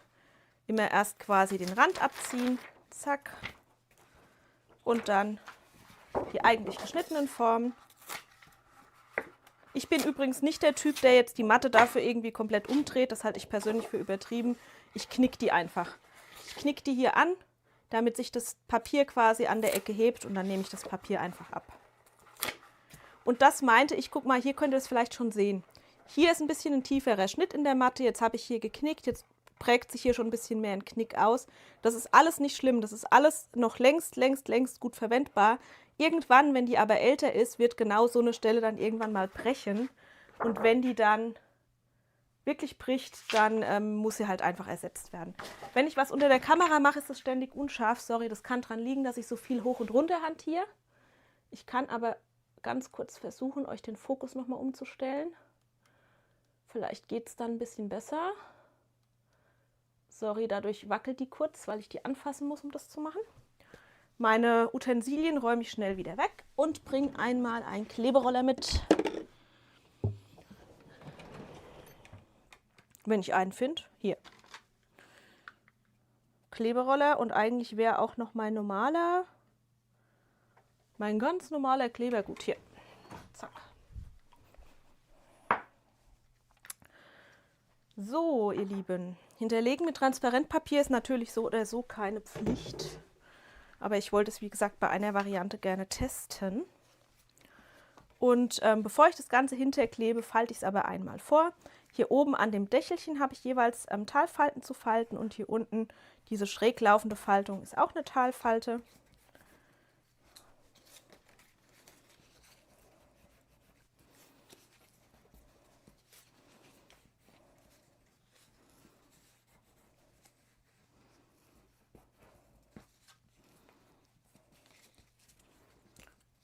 Und alle verbleibenden Faltlinien sind Bergfalten. Weil mir das leichter von der Hand geht, falte ich die einfach von hinten, trotzdem als Talfalte, dann sind sie nämlich von vorne Bergfalten. Und bei diesem Laternenprojekt ist immer wichtig, dass man an der Faltlinie hier zwischen den Motivsegmenten so ein bisschen darauf achtet, dass man wirklich die Faltlinie erwischt, weil das Motiv als solches natürlich etwas weicher ist, sage ich mal, als der harte Rand und man wirklich sicher sein will, dass man genau hier den Knick auch trifft und sich das nicht irgendwo zwischendrin verknickt. So. Und das hier, was ich jetzt gerade falte, ist die A4-Variante. Das heißt, das ganze Teil ist einmal am Stück auf einem Bogen DIN A4 geschnitten. Ich habe aber auch eine geteilte Variante mit reingemacht. Die habe ich auch noch hier liegen, damit ihr es größer umsetzen könnt, auch wenn ihr mit A4 plottet. Also wenn ihr auf A4 Größe quasi festgelegt seid, weil ihr vielleicht nur einen kleinen Plotter habt wie eine Porträt, dann sollt ihr das Ganze trotzdem größer umsetzen können. Und dafür sind dann diese Segmente einfach in einzelne Segmente geteilt, haben eine zusätzliche Klebelasche an der Seite und dann kann man es eben im Ganzen doch wieder größer umsetzen. Gut, ich klebe jetzt hier auf der Rückseite einmal die kleinen Transparentpapiere dahinter, versuche dabei darauf zu achten, dass ich hier die Faltkante jeweils frei lasse und ich nehme zum Kleben einfach einen Kleberoller, weil das bei dem Transparentpapier sich anbietet, weil das, wie gerade schon gesagt, so ein bisschen für Feuchtigkeit anfällig ist und wir uns nicht unnötig jetzt hier, sage ich mal, irgendwie das Papier verziehen müssen. Das heißt, Achtung, jetzt muss ich aufpassen, das ist, glaube ich, die Rückseite. Ja, ich habe bei diesem Transparentpapier, das irgendwie Farbe hat, ist nur eine Seite wirklich mit Farbe versehen. Und da muss man immer ein bisschen gucken, dass man die richtige Seite erwischt. So. Ich lege hier auch ein Papier unter, weil ich ganz bewusst relativ weit am Rand rolle und damit klar war, dass hier quasi Klebereste an der Seite einmal über das Blatt rausstehen und ich die nicht auf dem Tisch haben will, sondern die wirklich einfach gerne auf irgendeinem Schmierpapier hinterlasse. Ja, doch. Ich glaube, das wird ganz gut. Gerade bin ich noch froh, dass ihr euch für Violett entschieden habt. Mal sehen, wie es dann ist, wenn ich versuche, Fotos zu machen. Ob es dann immer noch so ist oder ob ich mich dann verfluche. Zum Fotografieren ist natürlich, sage ich mal, ein relativ klarer Kontrast einfach einfacher, um wirklich das Motiv als solches auch vernünftig abbilden und darstellen zu können. Darüber mache ich mir natürlich dann auch schon immer Gedanken. Zumal ich hier so frei war, die Laterne ist schon für euch im Shop. Und jetzt habe ich es schon geschafft, dass ich das falsch rumgeklebt habe? Wahrscheinlich. Verratet mich nicht. Sieht für mich schon so aus, als hätte ich das eine richtig rum und das andere falsch rumgeklebt. Ich habe tatsächlich die Datei für euch schon in den Shop geschafft. Auf eine Art, die ich mich sonst nie getraut hätte. Ich habe einfach nur das Vorschaubild, das ich auch in der Story hatte, aktuell als Produktvorschaubild reingepackt. Ich war aber bei dem Projekt natürlich auch sicher, sage ich mal, dass der Zusammenbau funktioniert, weil das ja nicht das erste ist in der Art, das ich mache, sondern da ja eigentlich nur das Motiv ausgetauscht ist. Und dachte, wer spontan vielleicht Lust hat, wen das Projekt anlacht, der kann direkt auch schon runterladen, der kann den Plotter anwerfen. Es ist auch wieder mit einem kleinen Rabatt-Einführungspreis in den Shop gewandert, der genau 3 Tage gilt. Das macht mein neuer Code ganz schön für mich. Das muss ich nicht mehr jedes Mal von Hand einstellen. Darüber bin ich dann wieder ganz glücklich. Das heißt, wundert euch nicht, da wandert auch noch ein richtiges Vorschaubild in den Shop, sobald ich dieses Ding hier fertig zusammengebaut habe. Ich dachte, so schaffe ich mehr und es ist hoffentlich dann am Ende für jeden was dabei, als wenn es immer erst alles, sage ich mal, mit allem drum und dran, mit ordentlichen Fotos und was fertig sein muss, dann dauert es halt einfach immer länger. Und ich weiß, ihr seid in der Regel sehr geduldig mit mir, aber ich dachte, wir probieren es jetzt einfach mal so aus. Und ich gucke mal, ob ihr mir das übel nehmt, wenn die Sachen quasi so noch unliebevoll präsentiert quasi in den Shop wandern. Aber die allermeisten sehen den Stream sowieso später. Und bis die dann irgendwie nachschauen, ist dann auch das richtige Foto drin. Also, liebe Grüße an der Stelle auch mal an die Nachgucker. Die Barbara fragt gerade nach dem Treffen. Barbara, das ist mein Stichwort. Das Treffen findet auf jeden Fall statt. Wir sind so weit, dass wir die Mindestteilnehmerzahl erreicht haben. Ich scharf habe die ganze Zeit irgendwie, Annette, es tut mir leid, die Annette nicht mitgezählt. Oh Gott. Das heißt, es findet auf jeden Fall statt. Es gibt aktuell noch 2 Plätze. 18 Plätze sind belegt, 20 Plätze gibt es insgesamt. Wer also Lust hat und noch nichts vor, am 11. April, ich hoffe, ich habe es richtig im Kopf, kann sich das sehr gerne noch überlegen. 2 Plätze gäbe es noch. Diejenigen von euch, die schon gebucht haben, freuen sich jetzt hoffentlich, weil die hören jetzt auch gerade zum ersten Mal, dass wir ausreichend vollzählig sind. Ich habe gerade vor dem Stream nämlich mit meinem Mann nochmal geguckt und gerechnet und überlegt. Ja, die Annette ist auch dabei.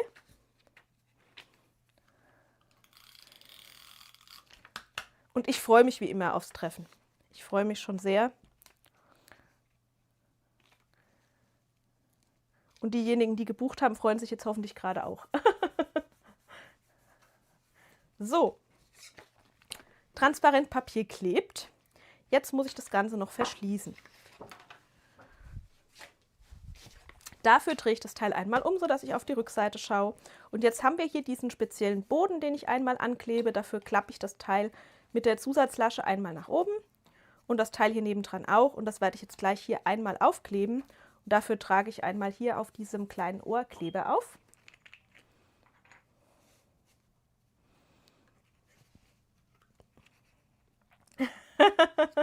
Karin schreibt, also Geld kann los. Ja, Karin, du darfst jetzt sehr gerne überweisen. Sehr süß. Ja, es ist bei dem Treffen immer so, dass erst quasi wirklich gezahlt wird, wenn klar ist, dass wir die Mindestteilnehmerzahl auch erreichen. Das ist dann weniger hin und her, falls es irgendwie doch nicht klappen würde.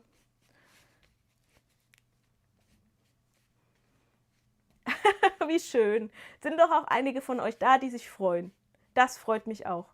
Liebe Grüße an die Kirsten, die Karin, die Beate, an die Nadine, an die Heike, an die Simone, an die Barbara. Ich freue mich, euch wieder zu treffen. So, das erste Bodenteil ist angeklebt. Beim zweiten mache ich es ganz genauso. Das heißt, ich klappe das einmal nach oben um und trage hier auf dieser kleinen Ecke Kleber auf und klebe das hier einmal zusammen, indem ich das hier einfach aufeinander klappe und schön glatt festdrücke.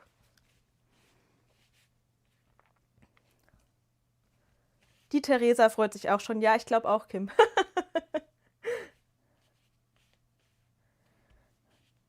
So. Und jetzt fehlt, wie ihr seht, hier eigentlich nur noch diese kleine Kante an der Seite. Beim Zusammenkleben ist jetzt hier wichtig, dass diese kleine Klebelasche hier seitlich zwischen diese Außenkante und diese Bodenlasche rutschen muss. Das heißt, wenn ich das gleich zusammenklappe, muss ich darauf achten, dass ich nicht versehentlich die Bodenlasche auf diese Lasche klebe, sondern dass ich diese Klebelasche hier wirklich zwischen reinführe und das hier einmal so aufeinander klebe. Wow.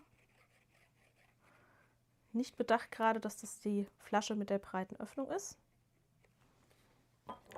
Hier könnte ich auch wieder einen kleinen Materialtipp von euch gebrauchen. Hat jemand von euch ein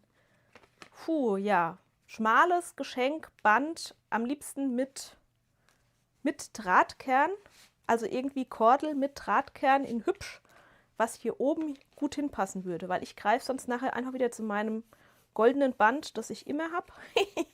Aber wenn da jemand von euch noch die ultimative Empfehlung hat, dann schickt mir die gerne. So, angedrückt habe ich das Ganze gut. Ich hoffe gut genug, denn dann kann ich jetzt hier meine kleine Laterne auch schon aufstellen. Die hat hier innen drin wieder diesen Boden, der einfach schön einrastet, wenn ich das von den Seiten aneinander drücke. So sieht das Ganze einmal von unten aus. Und was ich an der einfach mag, ist, dass sie so unheimlich schnell gemacht ist, sich super gut quasi vorbereiten lässt, weil man sie eben auch wieder platt machen kann. Das heißt, ich kann auch hier dieses gegenüberliegende Eck einfach auseinanderziehen, das Teil platt machen, einmal in die Schublade legen. Der ein oder andere von euch kennt es wahrscheinlich, dass es dann immer heißt, kannst du mal schnell, hast du mal eben noch was, weil morgen brauche ich ein Geschenk. Ne? Und genau dafür ist diese Art von Projekt, sage ich mal, perfekt geeignet, weil die sich so schön schnell zusammensetzen lässt. Ich gucke mal ganz kurz, ob ich auf Anhieb irgendwo eine Kordel finde. Ihr wisst ja, ich habe hier neulich umgeräumt und wenn man umräumt, findet man gar nichts mehr. Deshalb räume ich so ungern um. Ich komme gleich wieder. Ich suche noch ein Zimmer weiter. Wie das immer so ist, ich habe eigentlich nur zu 80% umgeräumt und die letzten 20%, die fehlen jetzt noch. Aber ich glaube, ihr seht es mir auch nach, wenn ich die Kordel jetzt nicht live einfädel, oder? Das kriegt ihr im Zweifelsfall auch komplett ohne meine Hilfe hin. Hier ist noch Band, aber das ist zu breit. Oh, Band ist eigentlich mein Stichwort. Das nehme ich trotzdem mal mit raus. Also ich habe jetzt nur Silber gefunden, jetzt wird es halt Silber. Das ist ein bisschen off-taste. Eigentlich würde ich rosa jetzt gut finden. Habe ich aber gerade nicht. Deshalb wird es jetzt Silber. So.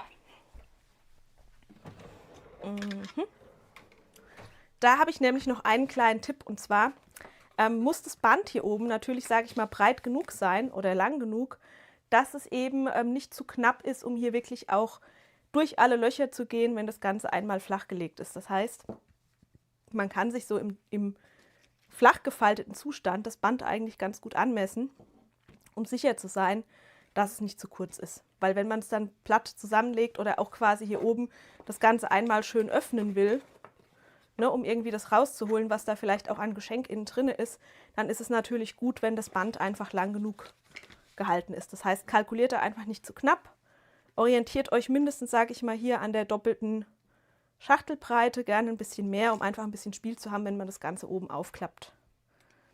So, und an und für sich mag ich so dünne Fäden ganz gerne. Was jetzt nur noch cooler wäre, wenn dieser dünne Faden irgendwie eine Drahtverstärkung hätte. Ich habe keine Ahnung, ob sowas in so dünn gibt. Wenn da einer von euch die ultimative Empfehlung hat, dann immer her damit.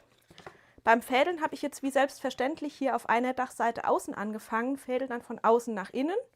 Am nächsten Teil logischerweise wieder von innen nach außen, wieder von außen nach innen. Das heißt im Endeffekt, das Fädchen läuft hier immer außen auf dem Dach lang.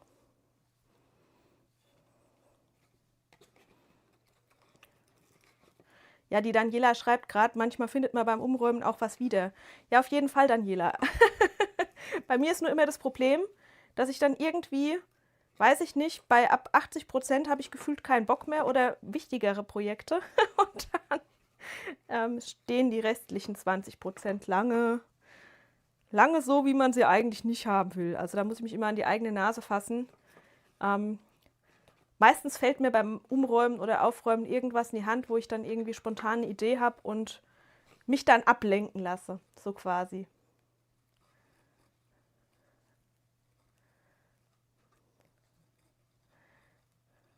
Die Tanja ist so unentschlossen wegen des Treffens. Naja, Tanja, jetzt weißt du ja zumindest, dass es auf jeden Fall stattfindet. Das heißt, du kannst es noch ein kleines bisschen auf dich wirken lassen. 2 Plätze gäbe es aktuell noch. Wir würden uns natürlich freuen, dich zu treffen, wie immer. Aber wir wollen dich auch nicht unter Druck setzen. So, ich binde hier einmal das Ganze zu. Ich mache hier tatsächlich gerne so einen doppelt umschlungenen Knoten, weil der einfach das Ganze schon von selbst ganz schön hält. Guck mal, ohne dass ich noch eine Schleife binden muss. Und das ist die handliche Variante. Und ich zeige euch hier noch ganz kurz die etwas größer geschnittene Version, die auch noch A4 kompatibel ist. Baue die jetzt aber nicht nochmal komplett zusammen. Ich denke, ihr könnt euch das vorstellen. Das mache ich dann ganz entspannt später noch oder morgen zum Fotos machen. Einfach nur, damit ihr eine Idee bekommt. Ne? Ich habe das Ganze nochmal eine Nummer größer umgesetzt. Ich wollte es auch unbedingt testschneiden, weil ihr schon seht, dass das Motiv in sich relativ filigran gehalten ist. Das ist aber Absicht. Und ich habe das Ganze hier auf 130% vergrößert und habe hier die Einzelteile aus Clairefontaine in Gold geschnitten.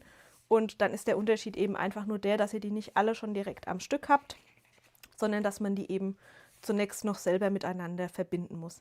Ansonsten ist die Vorbereitung aber komplett identisch. Also man kann sich einfach die Datei aufmachen, in der das Teil am Stück drin ist, kann sich daran orientieren.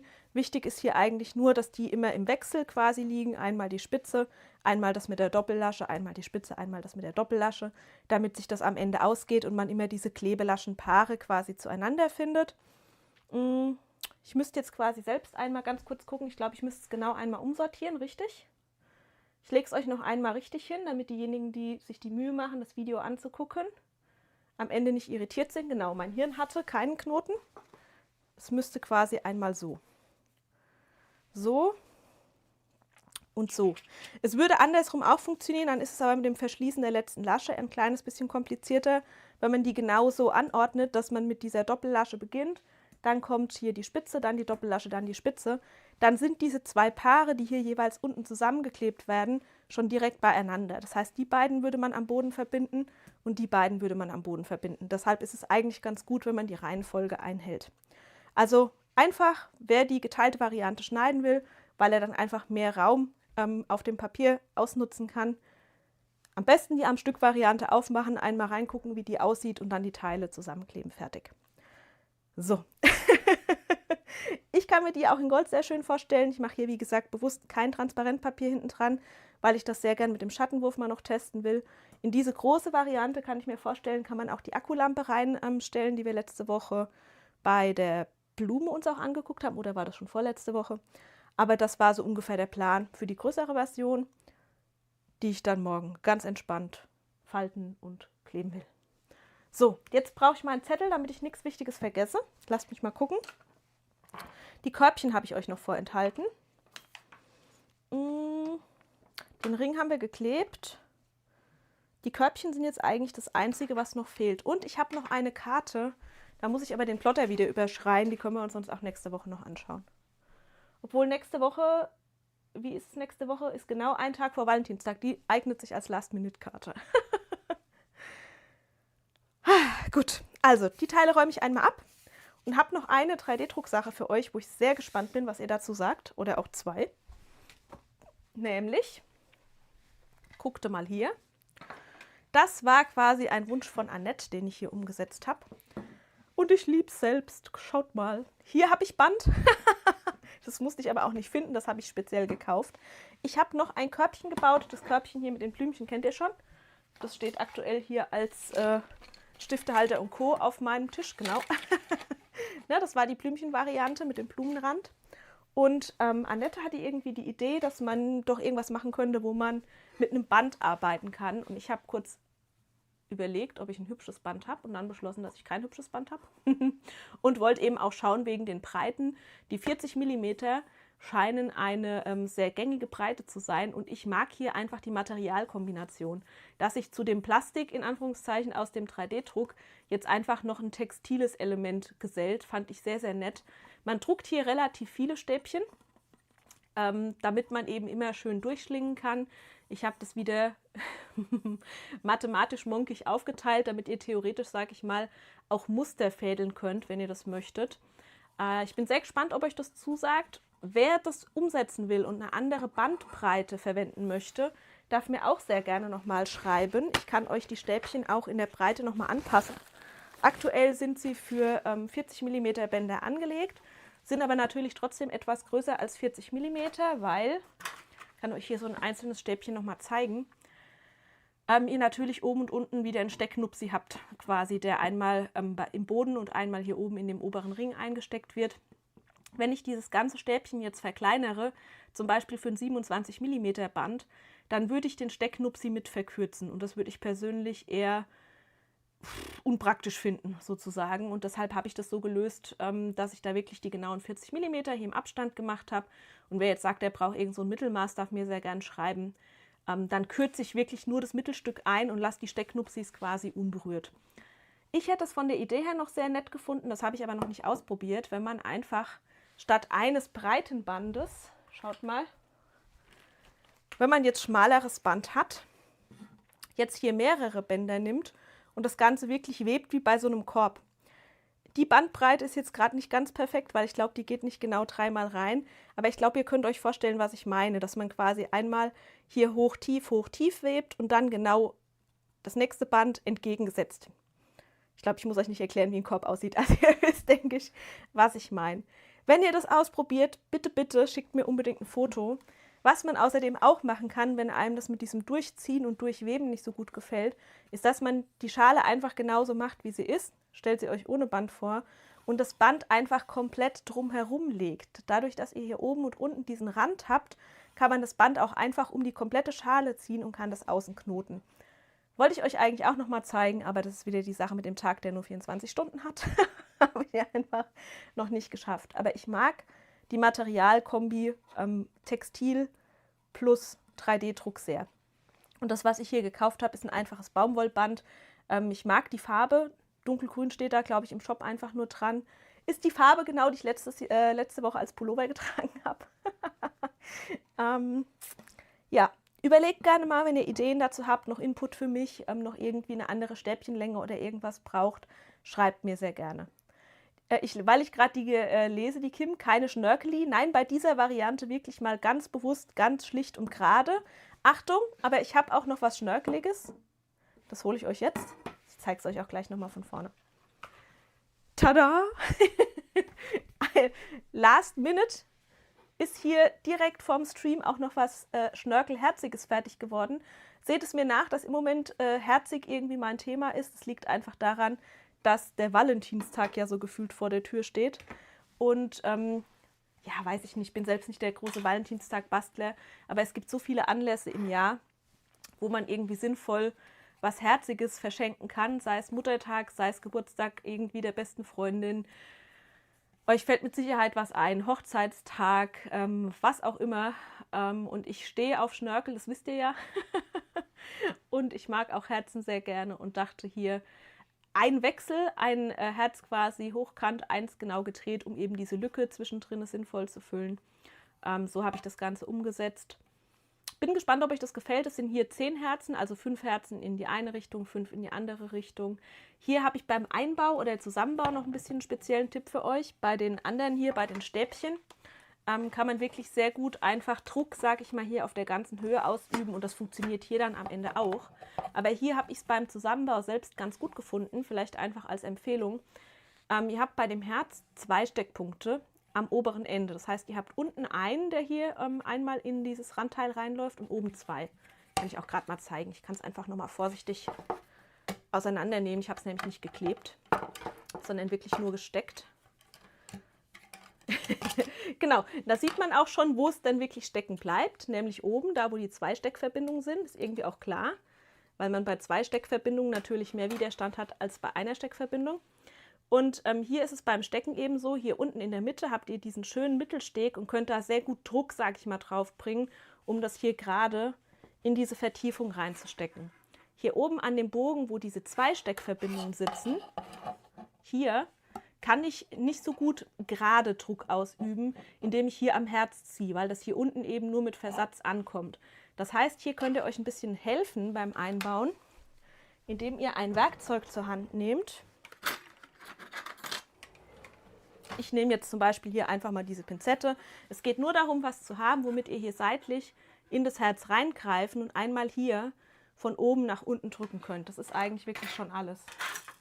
Da ist sogar die Gerade hier ein bisschen besser. Das heißt, ich nehme mein Herz, habe hier entsprechend da, wo die 2 Steckverbindungen sind, auch 2 Löcher, die nebeneinander stehen. Stelle das hier schon einmal drauf und kann jetzt hier einfach einmal seitlich reingreifen in diese Herzwindung und das hier schön von oben andrücken. Eigentlich sind die Öffnungen so breit, dass es ganz gut funktionieren sollte. Aber wie gesagt, ihr habt hier eben 2 Stellen und könnt nur von oben hier den Druck eben schlecht übertragen. Deshalb ist es ganz geschickt, einfach hier und hier, genau da, wo die Nase unten drunter sitzt, einfach wirklich nochmal mit Druck drauf zu gehen, damit das Ganze sich auch schön festsetzt. Ihr könnt es natürlich auch kleben, wenn euch das zu abenteuerlich ist, dass man das quasi mit Zug auch wieder zerlegen kann.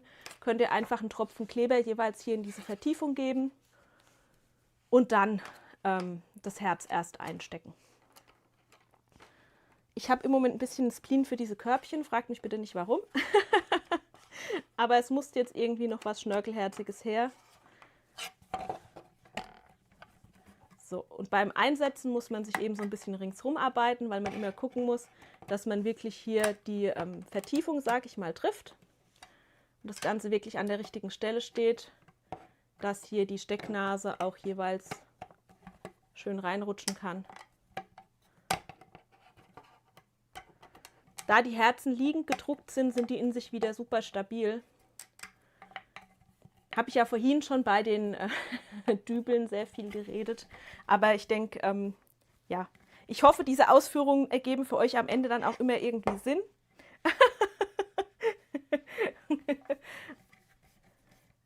Ah ja, die Heike hat schon überlegt, ob man die Herzen in eine Richtung stecken kann.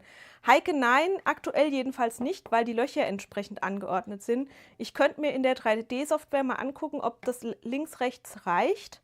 Wenn du sie lieber alle stehend haben möchtest, kann ich mir das anschauen. Dann wahrscheinlich ja so, dass sie alle so rumstehen, ne? Also so wie hier.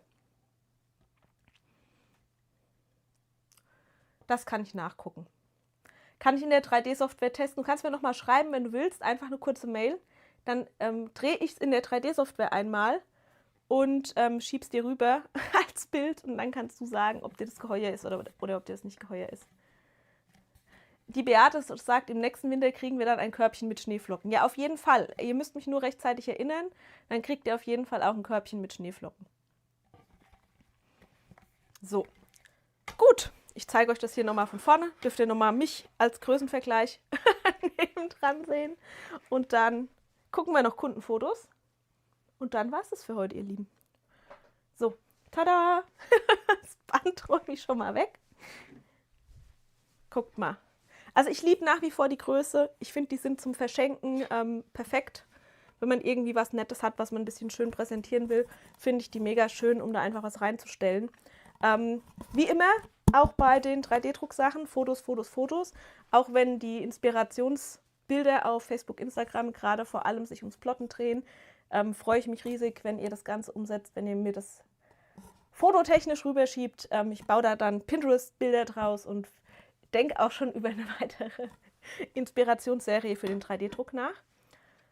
Für Ostern, genau, hatte ich Eier und Osterhasen, glaube ich, schon notiert. Muss ich nur mal gucken, wie ich die optisch schön da auch zwischen rein bekomme. Das werde ich auf jeden Fall mal noch testen. Wenn ihr der Körbchen noch nicht überdrüssig seid, wenn ihr da noch Lust drauf habt, kann ich mir da gerne jetzt für Ostern noch was sehr Osterspezifisches ausdenken. Ach, ja. Wie schön, die Alicia ist so aufgeregt wegen ihrem Cobra. Als Blumentopferhöhung ist doch vielleicht nicht stabil genug. Als Blumentopferhöhung? Ich habe hier keinen Blumentopf, aber ich glaube, ehrlich gesagt, je nachdem, wie schwer der ist, das kann schon was ab. Das werde ich testen. Das werde ich unten direkt ausprobieren, weil wenn eins verliert, dann darf es ruhig meins sein. Natürlich ist auch klar, aber ich denke, das könnt ihr euch auch selber denken, ist diese Variante mit den vielen, vielen, vielen Stäbchen natürlich nochmal deutlich stabiler, sag ich mal, einfach von der Drucklast her, als diese Variante, weil ich ja hier einfach viel weniger Material ringsherum habe, als bei der Variante. Die Maren würde Körbchen aus Papier nehmen. Maren, in welcher Variante? Dann auch so filigran an der Seite? Ich hätte auch Lust, tatsächlich Papierkörbchen zu basteln. Die Frage ist nur, wie macht man die so, dass die dann auch wirklich stabil sind? Weil das ist halt das Schöne hier, dass man eigentlich mit wenigen Handgriffen erstens aus was Flachem, was Dreidimensionales macht, indem man die Teile hier zusammensteckt und dass sie halt wirklich in sich sehr schnell stabil sind. So. So ein Korb in Holz wäre cool. Ja, das stimmt. Lasern dann. Sehr gut. Gut, gut. Gut, ihr Lieben. Dann jetzt Kundenfotos. Ich selber gerade einmal hier aufmachen und euch einmal rüberholen. Ich hoffe, das funktioniert jetzt in der... Eigentlich waren die schon offen. Ich habe wieder zu viele Tabs offen. Kennt ihr das? 1000 offene Tabs und muss jetzt den richtigen finden. Ah, warte, hier. Hier. Gefunden. Zack. Hat es geklappt? Seht ihr, was ich sehe? Ich glaube, ihr seht, was ich sehe. Wundervoll. Liebe Grüße an der Stelle an die Christine, die sich heute voll reingehängt hat und mir kurzfristig noch einen ganzen Schwung Fotos hochgeladen hat. Wir starten also mit einer Tunnelkarte Kinderwagen im Papierrahmen mit der passenden Papierhülle. Und ich lese gerade noch die Frage von Nadine. Ich habe auch einen Laser, wie sehe es denn mit Möglichkeiten da aus? Nadine, ich muss mal in Verhandlungen gehen. Ich brauche mal einen stärkeren Laser. Dann können wir uns vielleicht auch irgendwann nochmal über Laserdateien unterhalten. Ah, und die Beate schreibt, kurze Frage vor den Kundenfotos. Sorry, Beate, gerade erst gelesen, aber ich beantworte sie schnell noch. Ist das Warten auf die große neue Fächerblume zum Hinstellen hoffnungslos oder lohnt es sich? Es lohnt sich absolut, Beate, immer wieder in den Shop zu gucken. Sie ist komplett dateimäßig fertig. Ich muss mich nur wirklich hinstellen und muss mich einfach mal an den Plotter stellen und dem ein Blatt nach dem nächsten füttern, weil die große Blume ja wieder viele Bögen A4 braucht und eigentlich wollte ich dazu sehr gern meinen Mann verdonnern, dass der mal für mich plottet. Kommt auf jeden Fall, ist komplett vorbereitet. Gut. Also weiter hier zu den Fotos. Es kommen noch weitere wunderschöne Fotos von der Christine. Die war sehr fleißig und hat hier die Gelegenheit genutzt und verschiedene Tunnelkarten mit den Papierrahmen kombiniert. Vielen, vielen Dank, Christine, für die Unterstützung in Form von Fotos. Ich habe mich riesig darüber gefreut. Das ist hier der Leuchtturm mit dem Papierrahmen. Dann einmal die Katze mit der Schultüte mit dem Papierrahmen. Dann haben wir von der Astrid die gedruckten Herzen. Sehr, sehr schön. Astrid, sind es künstliche Blumen? Wenn ja, sind die sehr gut gewählt. Ich bin ja auch immer noch auf der Suche. Ich mag ja meine hier Trockenblumen ganz gern, aber so ein bisschen was Größeres, was du da hast, würde ich auch noch nehmen. Also, falls du das zufällig siehst, immer her mit dem Link. Ansonsten vielen, vielen Dank fürs Mitmachen und fürs Hochladen von dem Foto. Hier geht es weiter mit einem Foto von der Beate. Die hat den Ständer gedruckt in Sunlu PLA Plus in weiß und hat die Fächerblume XL1 auf 40% skaliert. Sehr, sehr schön. Davon brauchen wir auch definitiv noch mehr, ne? Das ist zu schön, um das jetzt abreißen zu lassen. Insofern muss die große Blume auch definitiv noch kompatibel mit den Fächererweiterungen kommen.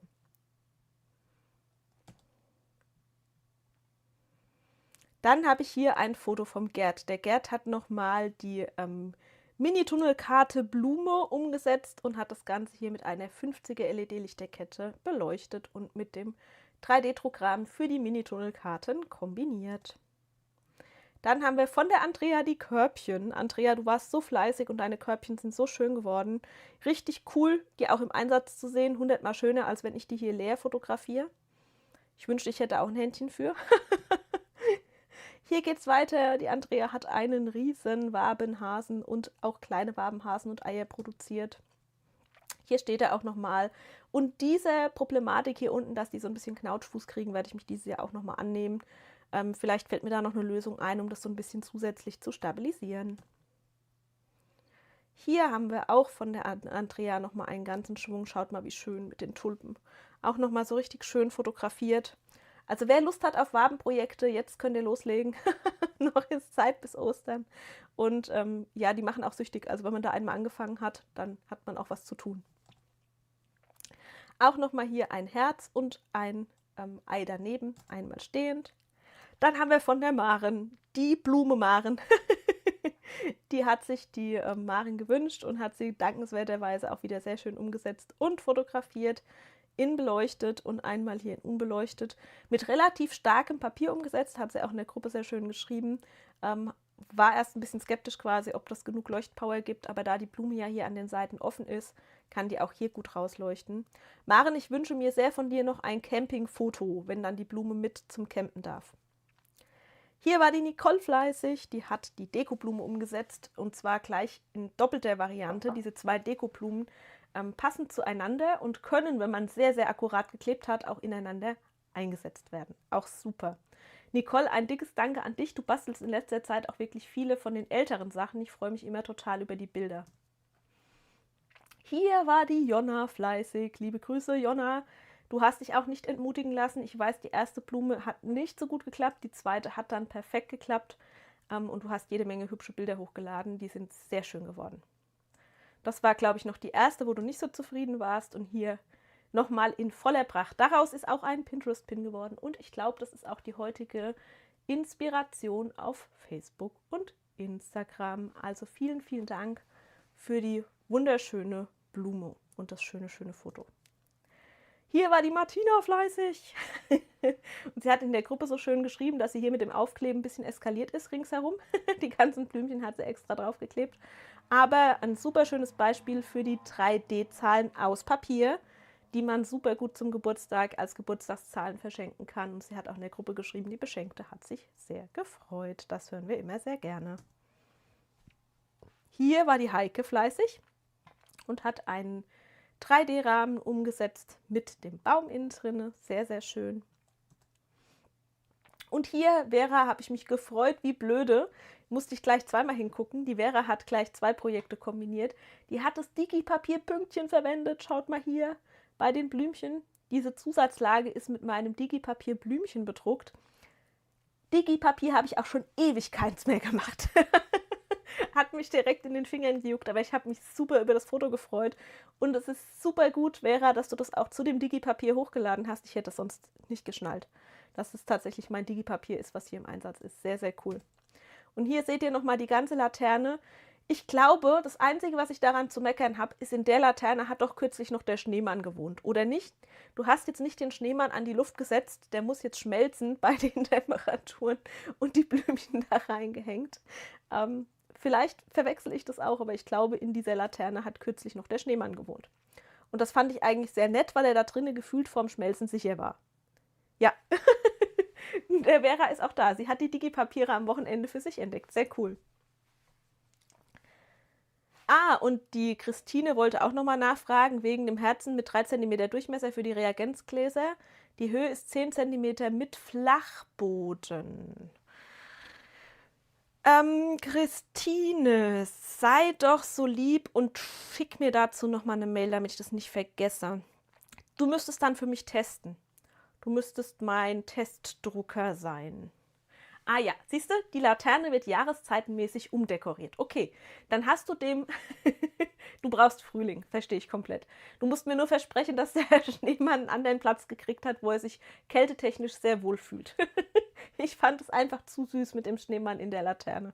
Es hat mir so gut gefallen, aber die Blumen machen sich auch super.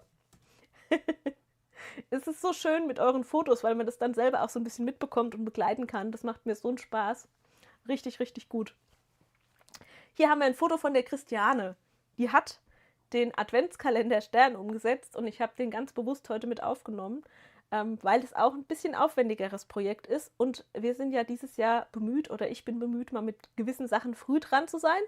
In dem Sinne, Christiane, Respekt, du bist definitiv früh dran oder hast jetzt einfach beim Wegräumen an uns gedacht und ein Foto gemacht.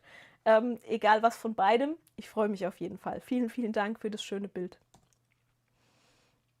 Dann haben wir noch ein Foto von der Jonna, die hat die schöne Blume auch einfach mit dem 160 Gramm Papier umgesetzt und das kleine LED-Licht wieder aufladbar drin. Jonna, danke auch, dass du die Infos mit dran geschrieben hast. Hier haben wir nochmal von der Andrea PLA in grün und weiß, auch sehr schön. Und hier nochmal in weiß und pink transparent, super. Hier war die Henny fleißig. Henny, das ist deine Farbe. Skaliert auf 110% wie empfohlen, für die größere Lampe entsprechend. Das Papier ist pink, Folie 130 Gramm und einmal Lachsfarben von Clairefontaine in 120 Gramm. Ist eine sehr schöne Kombi und schreit so richtig Frühling. Sehr, sehr schön geworden.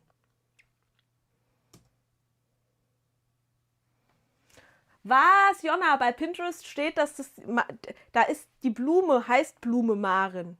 Aber es sollte da stehen, dass es dass du sie umgesetzt hast. Das ist die Deko-Blume Maren, die heißt halt so. So. Aber es kann auch sein, Jonna, bei Pinterest steht oft nur Motiv XY. Da steht also nicht namentlich von welchem Kunden. Aber wenn man draufklickt, müsste man bei deinem Bild landen. Hast du es probiert? Musst du bitte mal testen. Alles gut. Na dann, Gott sei Dank. Weiter geht's mit einem Foto von der Nicole. Liebe Nicole, da habe ich auch herzlich gelacht über deine Zeilen in der Facebook-Gruppe, weil du geschrieben hast, du warst jagen und hoffst, wir denken jetzt nicht schlecht von dir. Hast du den Osterhasen erlegt? Ich muss selbst heutzutage lachen über diese Osterhasen-Kopf-Trophäen-Projektsache von mir, aber ich finde es eigentlich immer noch ganz witzig und sehr schön, dass du das mal wieder umgesetzt hast.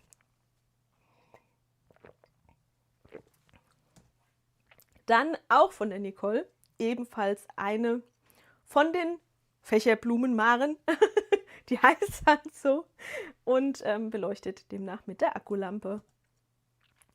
Hier auch nochmal von der Henny, sehr, sehr schön. Henny, das ist jetzt, die ist auch nochmal komplett eine zweite Blume, richtig? Ich frage mich bei denen immer, macht es nur das Licht, aber ich glaube, das ist nicht nur das Licht, das ist hier, weil du eben auch schreibst, Transparentpapier. Äußere Lagepapier ist Perlmutt von Clairefontaine, das heißt, du hast tatsächlich gleich noch eine zweite gebastelt. Sehr fleißig. Der Gerd hat hier nochmal eine Mini-Tunnelkarte gedruckt und hat diesmal auch die Innenlagen gedruckt. Mit der 0,2 mm Düse im A1 Mini. Sehr cool. 4 Schichten A 0,08. Also wer das auch mal ausprobieren will, Gerd hat komplett gedruckt. Hier sieht man es auch nochmal ganz gut. Vielen, vielen Dank, Gerd, auch fürs Dazuschreiben. Hier haben wir auch ein Foto von der Petra. Die hat Filament außen in Sunlu Silk Red verwendet. Innen Bambu, translucent weiß und das Papier ist Mundpapier. Eine 50er Lichterkette ist eingebaut mit USB und eine Fernsteuerung. Hintergrund Hase ist KI. Und hier außen der Rahmen hat so einen coolen Effekt. Ich nehme an, da war eine Spezialplatte im 3D-Drucker im Einsatz. Also eine sehr coole Kombination, liebe Petra. Hier auch nochmal eine Variante mit dem Herz drin, mit der Herz-Tunnelkarte.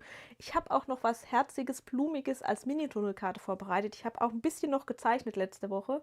Ich hoffe, dass ich da auch da bald zukomme, euch noch die eine oder andere Tunnelkarte fertig zu machen. Ich hoffe es. Drückt mir die Daumen. Die Katja hat auch kombiniert. Die hat auch den 3D-Druckrahmen mit einer noch winterlichen Motivvariante umgesetzt, nämlich mit der Maus mit Schneemann. Hier auch nochmal in beleuchtet. Guckt mal, wie süß. Es macht halt doch mit dem Licht immer richtig was her. Vielen, vielen Dank, Katja, dass du dir diesmal gleich die Mühe gemacht hast, mir auch die Bilder einzeln in allen Größen hochzuladen. Ich habe mich sehr darüber gefreut. Ja, genau, die Petra schreibt schon, ja, die Platte gibt es bei Amazon. Danke, Petra. Hier hat die Katja noch eine Wintervariante umgesetzt. Schaut mal, wie schön. Mit der Lichterkette umwickelt und das ist einmal der Schneemann mit der Laterne. Hier haben wir nochmal ein Foto von der Jonna von der Fächerblume Maren.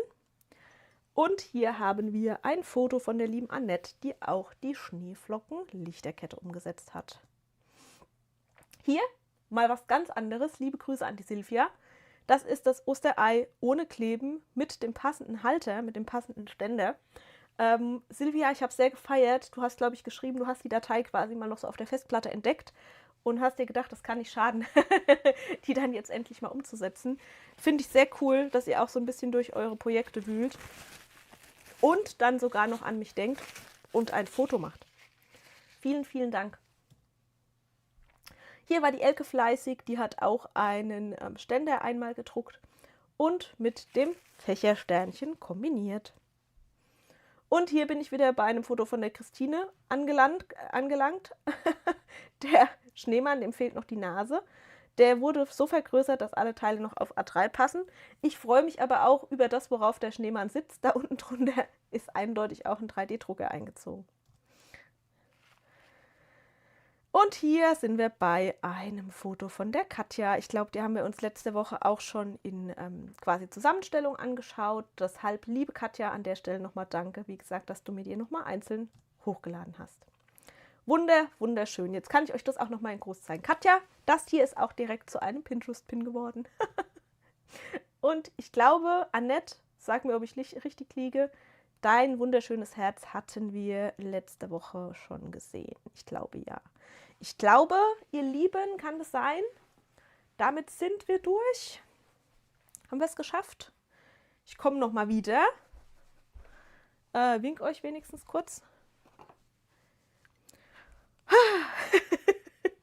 War wieder viel heute. Wir haben uns wieder viel angeguckt.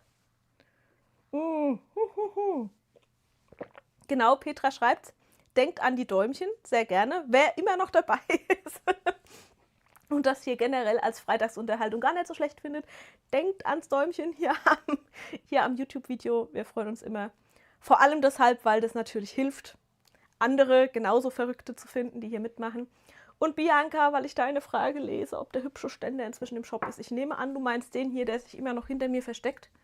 Dieser hier mit den geschraubten Ebenen.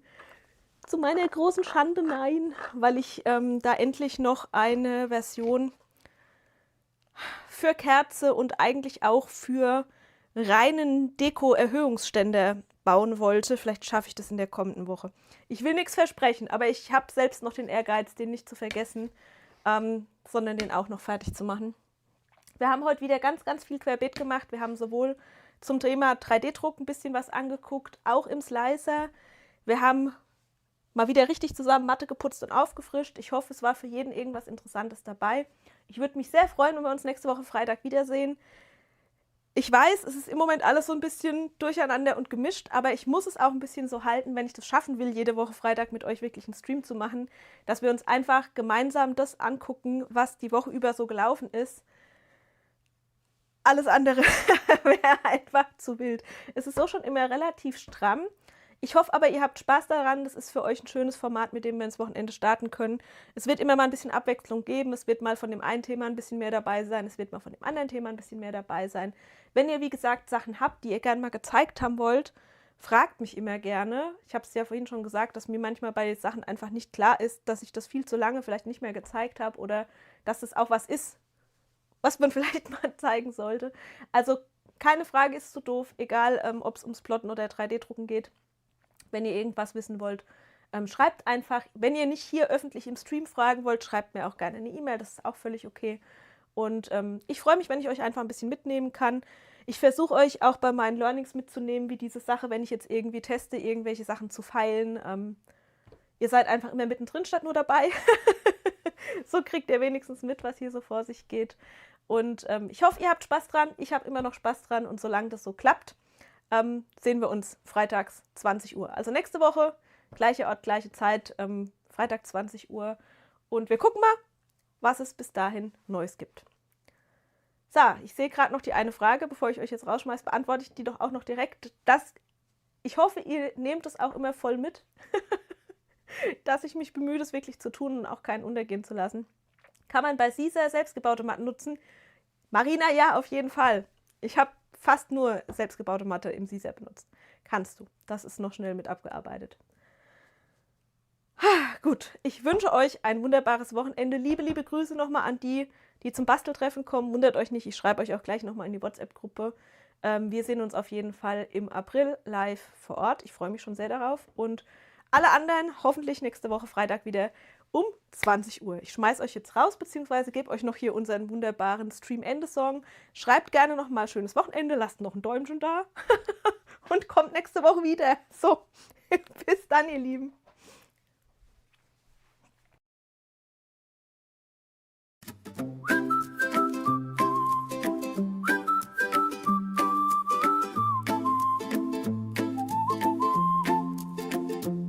Vielen Dank, ihr Lieben, der Stream ist vorbei. Mit Miriam kreativ und auch ihr wart mit dabei. Voller Herzblut, Freude und Kreativität. Es ist echt der Wahnsinn, wie schnell die Zeit vergeht. Inspiration getankt, wir haben viel gesehen. Doch jetzt wird es langsam Zeit, Richtung Bett zu gehen. Es war ein schöner Abend, durch euch wurd's bunt und heiter. Drum sag ich bis zum nächsten Mal, dann basteln wir schon weiter. Gemeinsam basteln und